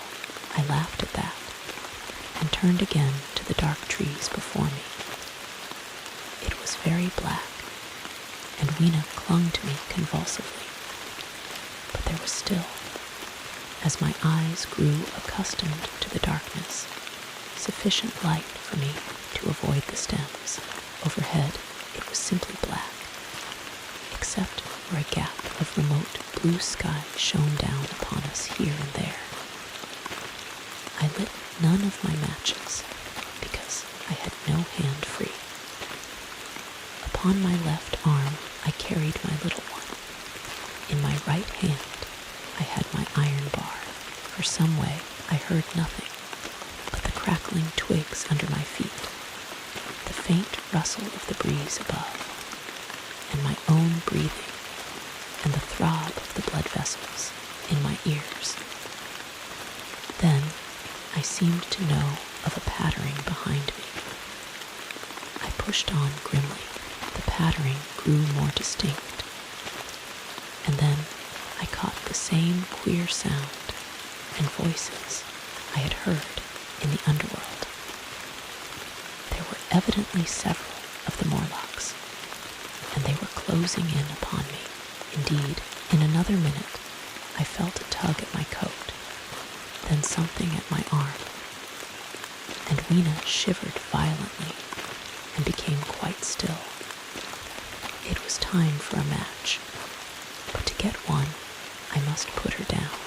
I did so, and as I fumbled with my pocket, a struggle began in the darkness about my knees, perfectly silent on her part, and with the same peculiar cooing sounds from the Morlocks. Soft little hands, too, were creeping over my coat and back, touching even my neck. Then the match scratched and fizzed. I held it flaring and saw the white backs of the Morlocks in flight amid the trees. I hastily took a lump of camphor from my pocket and prepared to light it as soon as the match should wane. Then I looked at Weena. She was lying clutching my feet and quite motionless, with her face to the ground. With a sudden fright, I stooped to her. She seemed scarcely to breathe. I lit the block of camphor and flung it to the ground, and as it split and flared up and drove back the Morlocks and the shadows, I knelt down and lifted her. The wood behind seemed full of the stir and murmur of a great company. She seemed to have fainted. I put her carefully upon my shoulder and rose to push on. And then there came a horrible realization in maneuvering with my matches and Weena. I had turned myself about several times, and now I had not the faintest idea in what direction lay my path. For all I knew, I might be facing back towards the palace of green porcelain. I found myself in a cold sweat. I had to think rapidly what to do. I determined to build a fire and encamp where we were. I put Weena, still motionless, down upon a turfy bowl, and very hastily, as my first lump of camphor waned, I began collecting sticks and leaves. Here and there out of the darkness, round me, the Morlock's eyes shone like carbuncles. The camphor flickered and went out. I lit a match, and as I did so, two white forms that had been approaching Weena dashed hastily away. One was so blinded by the light that he came straight for me, and I felt his bones grind under the blow of my fist. He gave a whoop of dismay, staggered a little way, and fell down. I lit another piece of camphor and went on gathering my bonfire. Presently, I noticed how dry was some of the foliage above me, for since my arrival on the time machine, a matter of a week, no rain had fallen. So instead of casting about among the trees for fallen twigs, I began leaping up and dragging down branches. Very soon, I had a choking, smoky fire of green wood and dry sticks, and could economize my camphor. Then I turned to where Weena lay beside my iron mace. I tried what I could to revive her, but she lay like one dead. I could not even satisfy myself whether or not she breathed. Now the smoke of the fire beat over towards me, and it must have made me heavy of a sudden. Moreover, the vapor of camphor was in the air. My fire would not need replenishing for an hour or so. I felt very weary after my exertion, and sat down. The wood, too, was full of a slumberous murmur that I did not understand. I seemed just to nod and open my eyes, But all was dark, and the Morlocks had their hands upon me, flinging off their clinging fingers. I hastily felt in my pocket for the matchbox, and it had gone. Then they gripped and closed with me again. In a moment, I knew what had happened. I had slept, and my fire had gone out, and the bitterness of death came over my soul. The forest seemed full of the smell of burning wood. I was caught by the neck, by the hair, by the arms, and pulled down. It was indescribably horrible in the darkness to feel all these soft creatures heaped upon me. I felt as if I was in a monstrous spider's web. I was overpowered and went down. I felt little teeth nipping at my neck. I rolled over, and as I did so, my hand came against my iron lever. It gave me strength. I struggled up, shaking the human rats from me, and holding the bar short, I thrust where I judged their faces might be. I could feel the succulent giving of flesh and bone under my blows, and for a moment I was free. The strange exultation that so often seems to accompany hard fighting came upon me.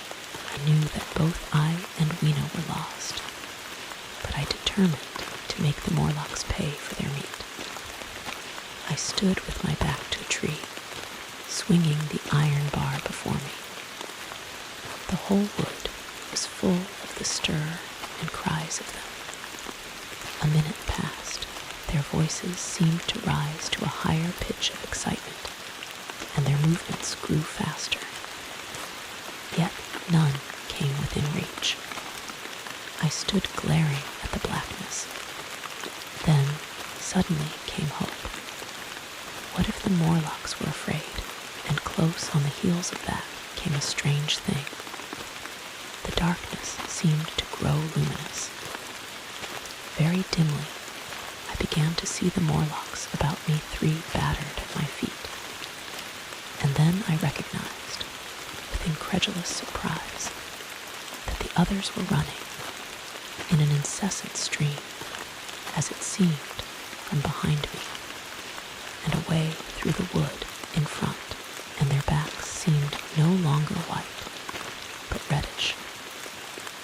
As I stood agape, I saw a little red spark go drifting across a gap of starlight between the branches and vanish, and at that I understood the smell of burning wood, the slumberous murmur that was growing now into a gusty roar, the red glow, and the Morlock's flight. Stepping out from behind my tree and looking back, I saw, through the black pillars of the nearer trees, the flames of the burning forest. It was my first fire coming after me. With that, I looked for Weena, but she was gone. The hissing and crackling behind me, the explosive thud as each fresh tree burst into flame, left little time for reflection. My iron bar still gripped. I followed in the Morlock's path. It was a close race. Once the flames crept forward so swiftly on my right as I ran that I was outflanked and had to strike off to the left, but at last I emerged upon a small open space, and as I did so, a Morlock came blundering towards me and past me and went on straight into the fire. And now I was to see the most weird and horrible thing, I think, of all that I beheld in that future age. This whole space was as bright as day with the reflection of the fire. In the center was a hillock or tumulus, surmounted by a scorched hawthorn. Beyond this was another arm of the burning forest, with yellow tongues already writhing from it, completely encircling the space with a fence of fire. Upon the hillside were some 30 or 40 Morlocks, dazzled by the light and heat, and blundering hither and thither against each other in their bewilderment. At first, I did not realize their blindness, and struck furiously at them with my bar, in a frenzy of fear, as they approached me, killing one and crippling several more. But when I had watched the gestures of one of them groping under the hawthorn against the red sky, and heard their moans, I was assured of their absolute helplessness and misery in the glare, and I struck no more of them, yet every now and then one would come straight towards me, setting loose a quivering horror that made me quick to elude him. At one time, the flames died down somewhat, and I feared the foul creatures would presently be able to see me. I was thinking of beginning the fight by killing some of them before this should happen, but the fire burst out again brightly, and I stayed my hand. I walked about the hill among them and avoided them, looking for some trace of Weena, but Weena was gone. At last, I sat down on the summit of the hillock and watched this strange, incredible company of blind things groping to and fro and making uncanny noises to each other as the glare of the fire beat on them. The coiling uprush of smoke streamed across the sky, and through the rare tatters of that red canopy, remote as though they belonged to another universe, shone the little stars. 2 or 3 Morlocks came blundering into me, and I drove them off with blows of my fists, trembling as I did so. For the most part of that night, I was persuaded it was a nightmare. I bit myself and screamed in a passionate desire to awake. I beat the ground with my hands and got up and sat down again, and wandered here and there, and again sat down. Then I would fall to rubbing my eyes and calling upon God to let me awake. Thrice I saw Morlocks put their heads down in a kind of agony and rush into the flames, but at last, above the subsiding red of the fire, above the streaming masses of black smoke and the whitening and blackening tree stumps, and the diminishing numbers of these dim creatures, came the white light of the day. I searched again for traces of Weena, but there were none. It was plain that they had left her poor little body in the forest. I cannot describe how it relieved me to think that it had escaped the awful fate to which it seemed destined. As I thought of that, I was almost moved to begin a massacre of the helpless abominations about me, but I contained myself. The hillock, as I have said, was a kind of island in the forest. From its summit, I could now make out through a haze of smoke the palace of green porcelain, and from that I could get my bearings for the White Sphinx, and so, leaving the remnant of these damned souls still going hither and thither and moaning. As the day grew clearer, I tied some grass about my feet and limped on across smoking ashes and among black stems that still pulsated internally with fire, towards the hiding place of the time machine. I walked slowly, for I was almost exhausted as well as lame, and I felt the intensest wretchedness for the horrible death of little Weena. It seemed an overwhelming calamity, Now, in this old familiar room, it is more like the sorrow of a dream than an actual loss. But that morning, it left me absolutely lonely again, terribly alone. I began to think of this house of mine, of this fireside, of some of you, and with such thoughts came a longing that was pain. But as I walked over the smoking ashes under the bright morning sky, I made a discovery. In my trouser pocket were still some loose matches. The box must have leaked before it was lost. 13. The trap of the White Sphinx, about 8 or 9 in the morning. I came to the same seat of yellow metal from which I had viewed the world upon the evening of my arrival. I thought of my hasty conclusions upon that evening and could not refrain from laughing bitterly at my confidence. Here was the same beautiful scene, the same abundant foliage, the same splendid palaces and magnificent ruins, the same silver river running between its fertile banks.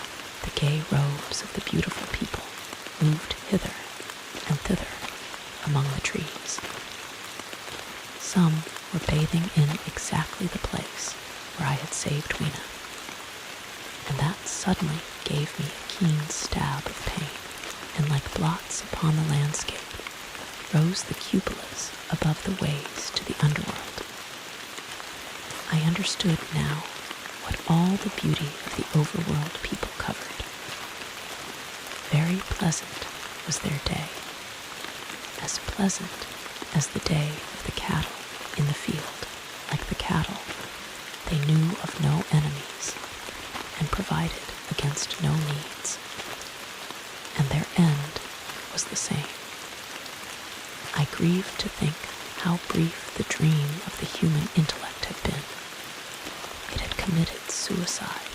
It had set itself steadfastly towards comfort and ease, a balanced society with security and permanency as its watchword. It had attained its hopes to come to this at last. Once, life and property must have reached almost absolute safety. The rich had been assured of his wealth and comfort, the toiler assured of his life and work.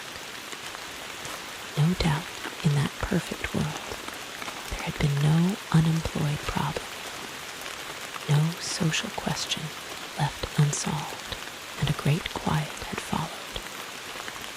It is a law of nature we overlook, that intellectual versatility is the compensation for change, danger, and trouble.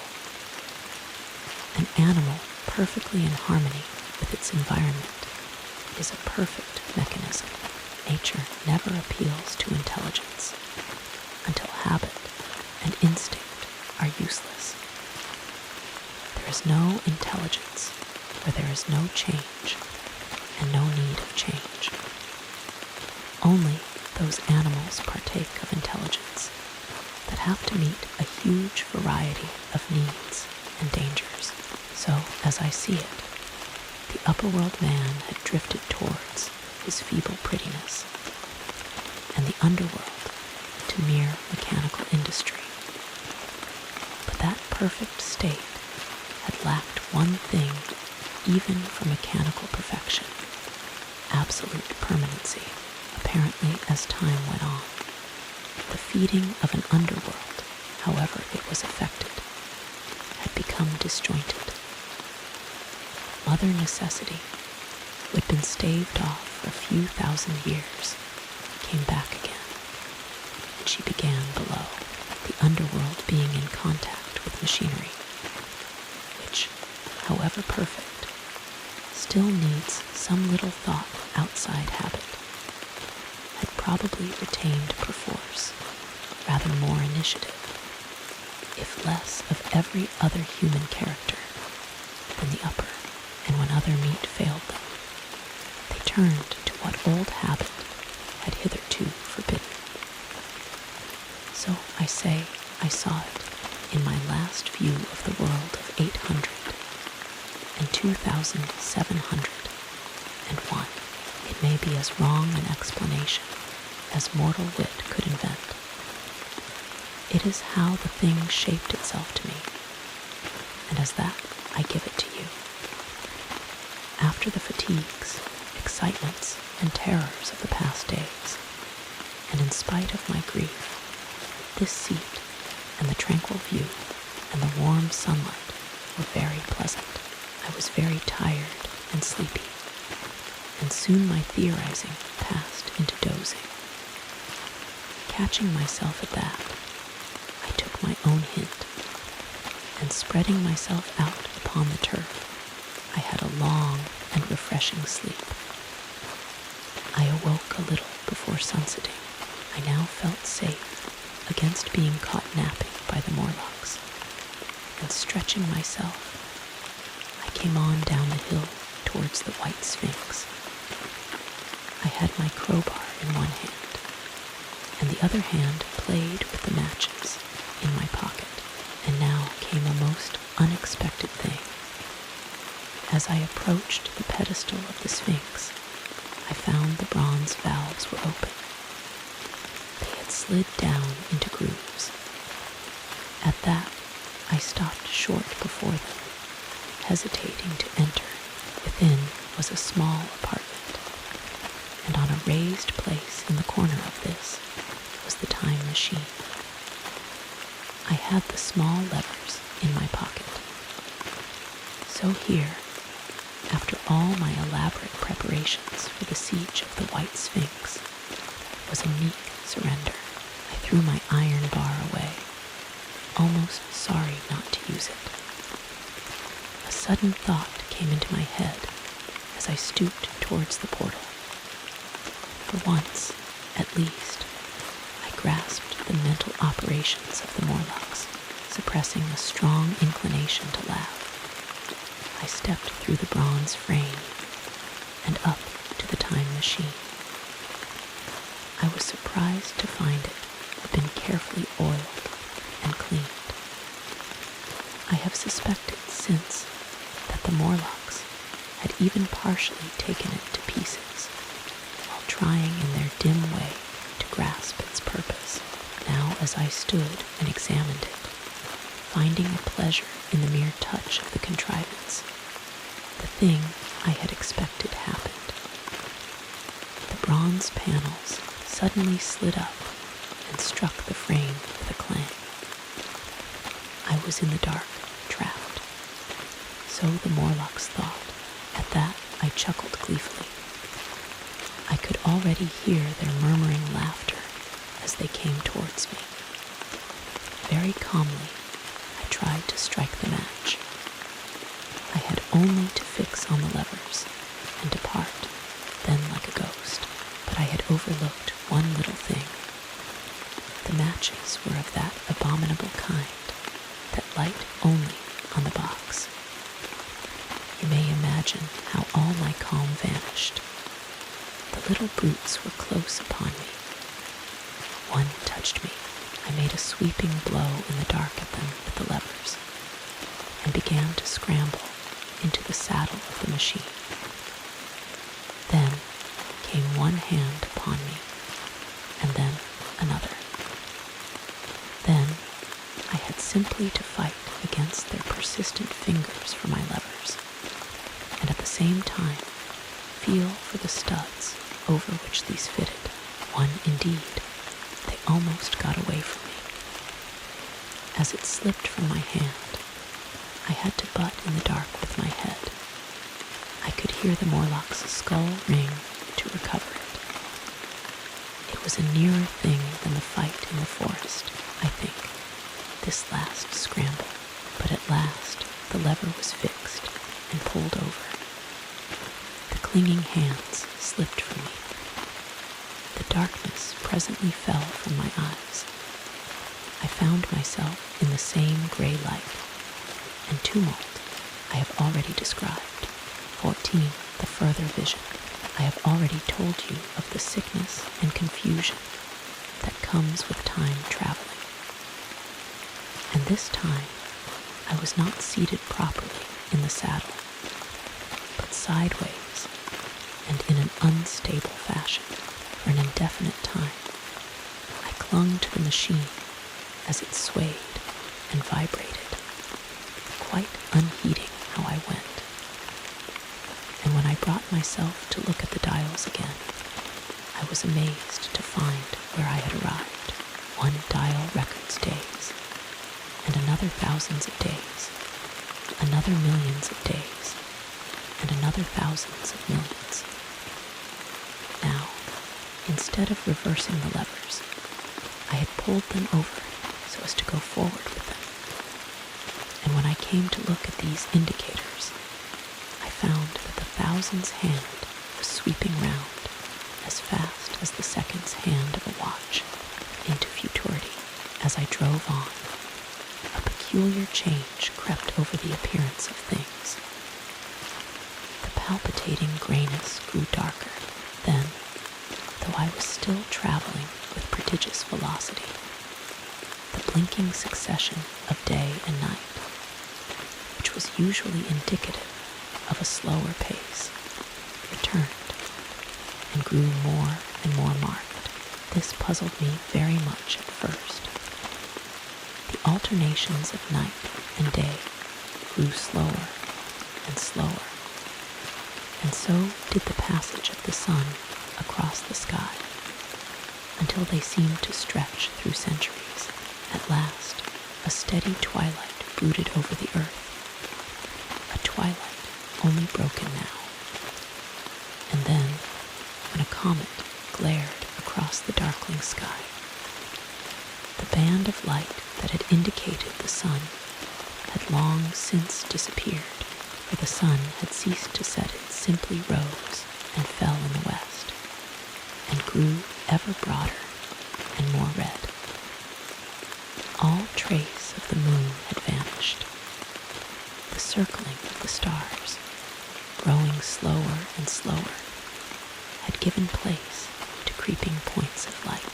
At last, some time before I stopped, the sun, red and very large, halted motionless upon the horizon, a vast dome glowing with a dull heat, and now and then suffering a momentary extinction.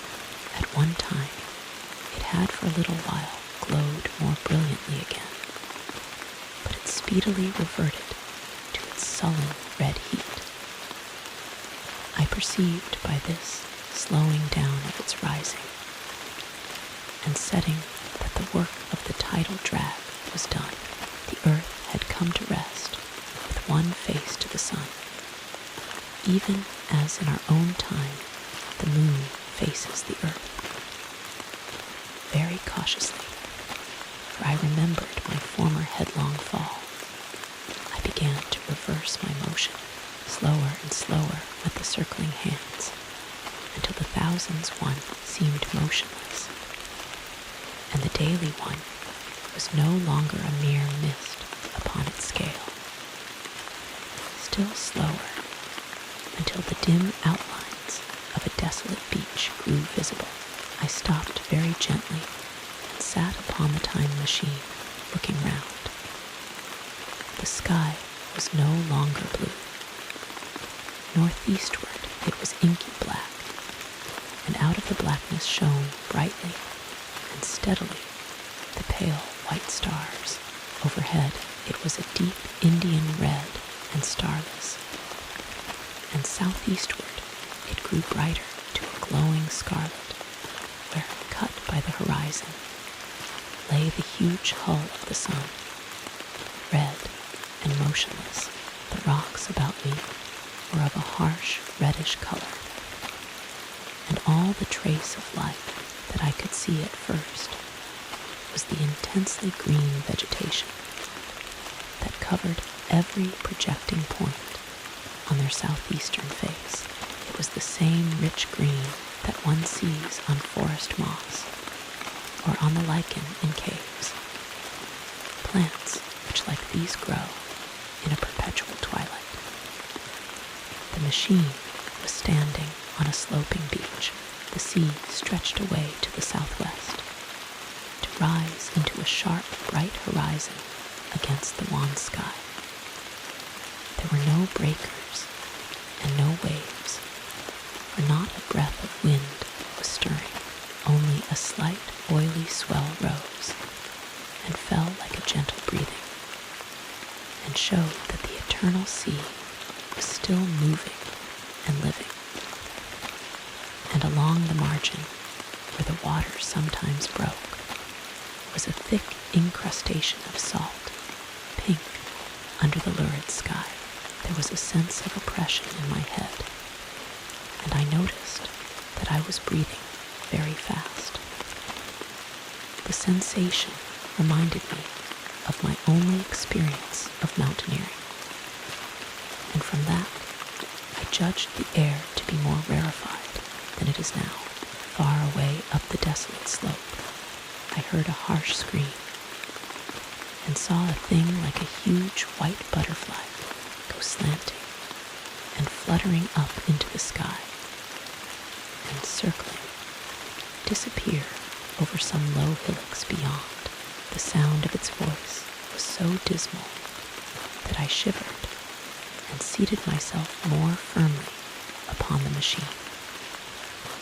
Looking round me again, I saw that, quite near, what I had taken to be a reddish mass of rock was moving slowly towards me. Then I saw the thing was really a monstrous crab-like creature. Can you imagine a crab as large as yonder table, with its many legs moving slowly and uncertainly, its big claws swaying, its long antennae, like carter's whips, waving and feeling, and its stalked eyes gleaming at you on either side of its metallic front. Its back was corrugated and ornamented with ungainly bosses, and a greenish incrustation blotched it here and there. I could see the many palps of its complicated mouth flickering and feeling as it moved. As I stared at this sinister apparition crawling towards me, I felt a tickling on my cheek as though a fly had lighted there. I tried to brush it away with my hand, but in a moment it returned, and almost immediately came another by my ear. I struck at this and caught something thread-like. It was drawn swiftly out of my hand. With a frightful qualm, I turned, and I saw that I had grasped the antenna of another monster crab that stood just behind me. Its evil eyes were wriggling on their stalks. Its mouth was all alive with appetite, and its vast, ungainly claws, smeared with an algal slime, were descending upon me. In a moment, my hand was on the lever, and I had placed a month between myself and these monsters, but I was still on the same beach, and I saw them distinctly now as soon as I stopped. Dozens of them seemed to be crawling here and there in the somber light among the foliated sheets of intense green. I cannot convey the sense of abominable desolation that hung over the world. The red eastern sky, the northward blackness, the salt Dead Sea, the stony beach crawling with these foul, slow-stirring monsters, the uniform poisonous-looking green of the lichenous plants, the thin air that hurts one's lungs, all contributed to an appalling effect. I moved on 100 years, and there was the same red sun, a little larger, a little duller, the same dying sea, the same chill air, and the same crowd of earthy crustacea creeping in and out among the green weed and the red rocks. And in the westward sky, I saw a curved pale line like a vast new moon.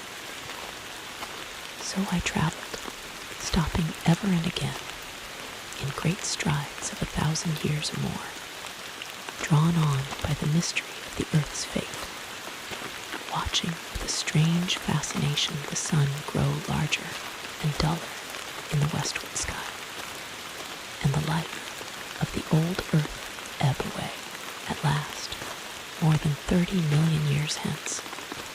The huge red-hot dome of the sun had come to obscure nearly 1/10 part of the darkling heavens. Then I stopped once more, for the crawling multitude of crabs had disappeared, and the red beach, save for its livid green liverworts and lichens, seemed lifeless, and now it was flecked with white. A bitter cold assailed me. Rare white flakes ever and again came eddying down. To the northeastward, the glare of snow lay under the starlight of the sable sky, and I could see an undulating crest of hillocks pinkish white. There were fringes of ice along the sea margin, with drifting masses farther out. But the main expanse of that salt ocean, all bloody under the eternal sunset, was still unfrozen. I looked about me to see if any traces of animal life remained. A certain indefinable apprehension still kept me in the saddle of the machine, but I saw nothing moving in earth or sky or sea. The green slime on the rocks alone testified that life was not extinct. A shallow sandbank had appeared in the sea, and the water had receded from the beach. I fancied I saw some black object flopping about upon this bank, but it became motionless as I looked at it, and I judged that my eye had been deceived, and that the black object was merely a rock. The stars in the sky were intensely bright, and seemed to me to twinkle very little. Suddenly, I noticed that the circular westward outline of the sun had changed, that a concavity, a bay, had appeared in the curve. I saw this grow larger, for a minute perhaps. I stared aghast at this blackness that was creeping over the day, and then I realized that an eclipse was beginning. Either the moon or the planet Mercury was passing across the sun's disk. Naturally, at first I took it to be the moon, but there is much to incline me to believe that what I really saw was the transit of an inner planet passing very near to the earth. The darkness grew apace. A cold wind began to blow in freshening gusts from the east, and the showering white flakes in the air increased in number.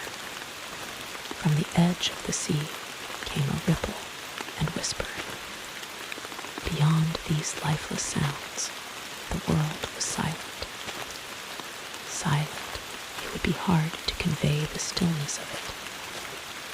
All the sounds of man, the bleating of sheep, the cries of birds, the hum of insects, the stir that makes the background of our lives, all that was over.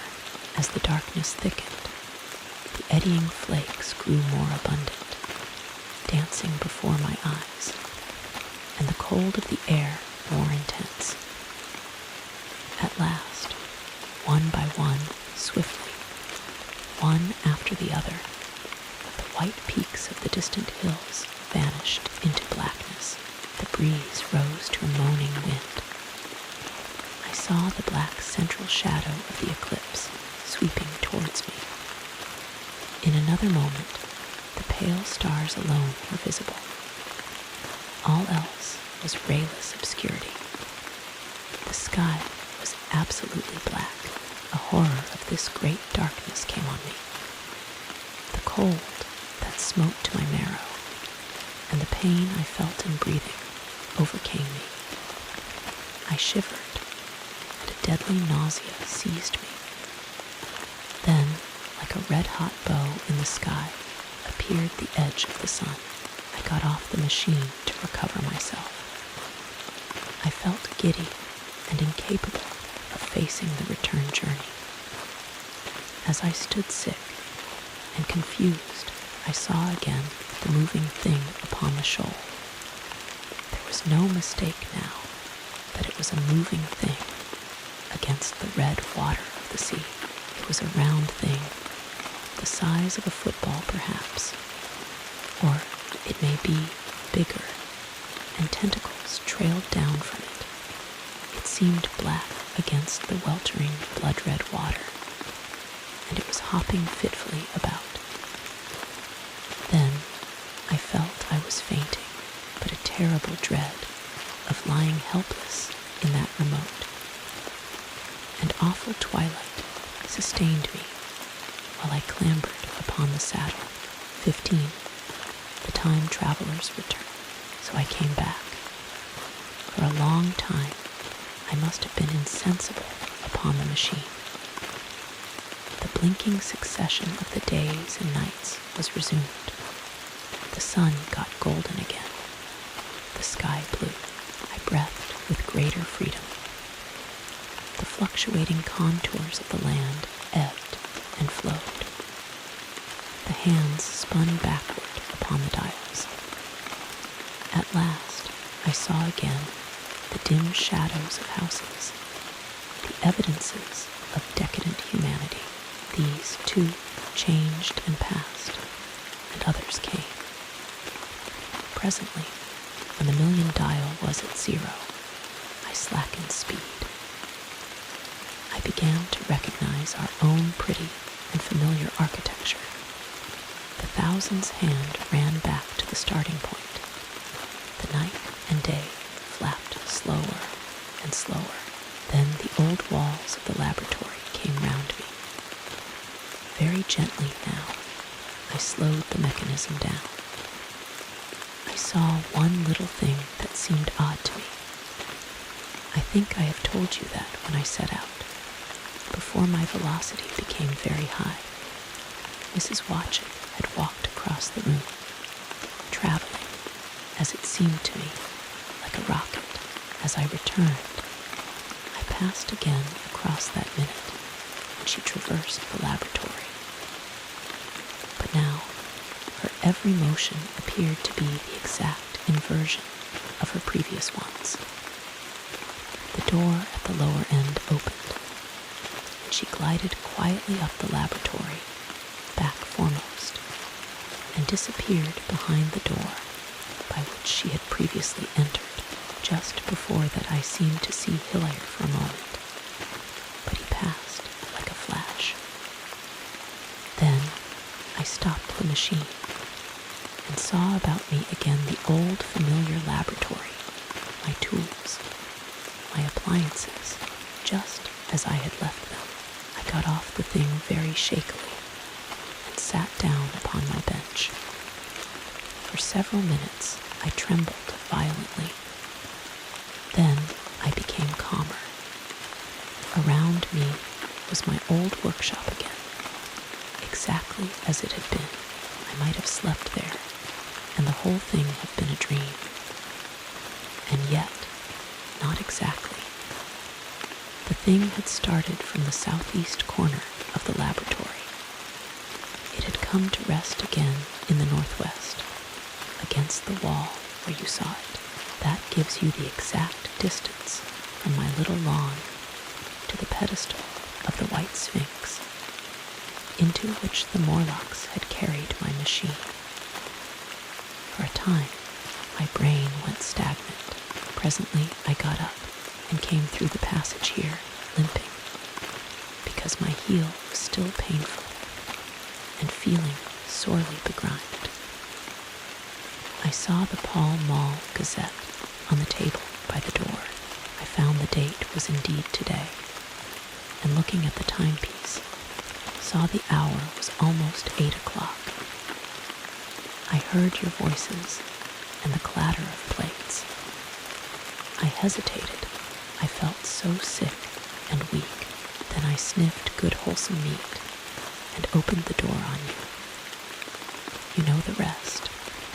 I washed and dined, and now I am telling you the story. 16. After the story, I know, he said, after a pause, that all this will be absolutely incredible to you. But to me, the one incredible thing is that I am here tonight in this old familiar room, looking into your friendly faces and telling you these strange adventures. He looked at the medical man. No, I cannot expect you to believe it. Take it as a lie or a prophecy. Say I dreamed it in the workshop. Consider I have been speculating upon the destinies of our race until I have hatched this fiction. Treat my assertion of its truth as a mere stroke of art to enhance its interest. And taking it as a story, what do you think of it? He took up his pipe and began, in his old accustomed manner, to tap with it nervously upon the bars of the grate. There was a momentary stillness. Then chairs began to creak and shoes to scrape upon the carpet. I took my eyes off the time traveler's face and looked round at his audience. They were in the dark, and little spots of color swam before them. The medical man seemed absorbed in the contemplation of our host. The editor was looking hard at the end of his cigar, the sixth. The journalist fumbled for his watch. The others, as far as I remember, were motionless. The editor stood up with a sigh. What a pity it is you're not a writer of stories, he said, putting his hand on the time traveler's shoulder. You don't believe it? Well, I thought not. The time traveler turned to us. Where are the matches? He said. He lit one and spoke over his pipe, puffing. To tell you the truth, I hardly believe it myself. And yet his eye fell with a mute inquiry upon the withered white flowers upon the little table. Then he turned over the hand holding his pipe, and I saw he was looking at some half-healed scars on his knuckles. The medical man rose, came to the lamp, and examined the flowers. The gynoecium's odd, he said. The psychologist leant forward to see, holding out his hand for a specimen. I'm hanged if it isn't 1:45, said the journalist. How shall we get home? Plenty of cabs at the station, said the psychologist. It's a curious thing, said the medical man. But I certainly don't know the natural order of these flowers. May I have them? The time traveler hesitated. Then, suddenly, certainly not. Where did you really get them? Said the medical man. The time traveler put his hand to his head. He spoke like one who was trying to keep hold of an idea that eluded him. They were put into my pocket by Weena when I traveled into time. He stared round the room. I'm damned if it isn't all going. This room and you and the atmosphere of every day is too much for my memory. Did I ever make a time machine or a model of a time machine? Or is it all only a dream? They say life is a dream, a precious poor dream at times, but I can't stand another that won't fit. It's madness. And where did the dream come from? I must look at that machine. If there is one. He caught up the lamp swiftly and carried it, flaring red, through the door into the corridor. We followed him. There, in the flickering light of the lamp, was the machine sure enough, squat, ugly, and askew. A thing of brass, ebony, ivory, and translucent glimmering quartz, solid to the touch, where I put out my hand and felt the rail of it, and with brown spots and smears upon the ivory, and bits of grass and moss upon the lower parts, and one rail bent awry. The time traveler put the lamp down on the bench and ran his hand along the damaged rail. "It's all right now," he said. "The story I told you was true. I'm sorry to have brought you out here in the cold." He took up the lamp, and in an absolute silence, he returned to the smoking room, came into the hall with us, and helped the editor on with his coat. The medical man looked into his face, and with a certain hesitation, told him he was suffering from overwork, at which he laughed hugely. I remember him standing in the open doorway, bawling good night. I shared a cab with the editor. He thought the tale a gaudy lie. For my own part, I was unable to come to a conclusion. The story was so fantastic and incredible, the telling so credible and sober. I lay awake most of the night thinking about it. I determined to go next day and see the time traveler again. I was told he was in the laboratory, and being on easy terms in the house, I went up to him. The laboratory, however, was empty. I stared for a minute at the time machine and put out my hand and touched the lever. At that, the squat, substantial-looking mass swayed like a bough shaken by the wind. Its instability startled me extremely, and I had a queer reminiscence of the childish days when I used to be forbidden to meddle. I came back through the corridor. The time traveler met me in the smoking room. He was coming from the house. He had a small camera under one arm and a knapsack under the other. He laughed when he saw me and gave me an elbow to shake. "I'm frightfully busy," said he, "with that thing in there. But is it not some hoax?" I said. "Do you really travel through time?" "Really and truly I do." And he looked frankly into my eyes. He hesitated. His eye wandered about the room. "I only want half an hour," he said. "I know why you came, and it's awfully good of you. There's some magazines here. If you'll stop to lunch, I'll prove you this time traveling up to the hilt, specimens and all. If you'll forgive my leaving you now." I consented, hardly comprehending then the full import of his words, and he nodded and went on down the corridor. I heard the door of the laboratory slam, seated myself in a chair, and took up a daily paper. What was he going to do before lunchtime? Then, suddenly, I was reminded by an advertisement that I had promised to meet Richardson, the publisher, at 2. I looked at my watch and saw that I could barely save that engagement. I got up and went down the passage to tell the time traveler. As I took hold of the handle of the door, I heard an exclamation, oddly truncated at the end, and a click and a thud.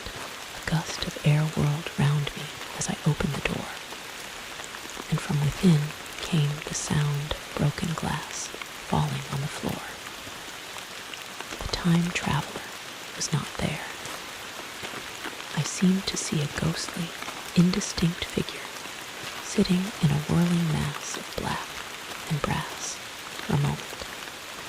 A figure so transparent that the bench behind with its sheets of drawings was absolutely distinct, but this phantasm vanished as I rubbed my eyes. The time machine had gone. Save for a subsiding stir of dust, the further end of the laboratory was empty. A pane of the skylight had, apparently, just been blown in. I felt an unreasonable amazement. I knew that something strange had happened, and for the moment could not distinguish what the strange thing might be. As I stood staring, the door into the garden opened, and the manservant appeared. We looked at each other. Then ideas began to come. "Has Mr. gone out that way?" said I. "No, sir. No one has come out this way. I was expecting to find him here." At that I understood. At the risk of disappointing Richardson, I stayed on, waiting for the time traveler, waiting for the second, perhaps still stranger story, and the specimens and photographs he would bring with him. But I am beginning now to fear that I must wait a lifetime. The time traveler vanished 3 years ago, and, as everybody knows now, he has never returned. Epilogue: one cannot choose but wonder. Will he ever return? It may be that he swept back into the past and fell among the blood-drinking, hairy savages of the age of unpolished stone, into the abysses of the Cretaceous Sea, or among the grotesque saurians, the huge reptilian brutes of the Jurassic times.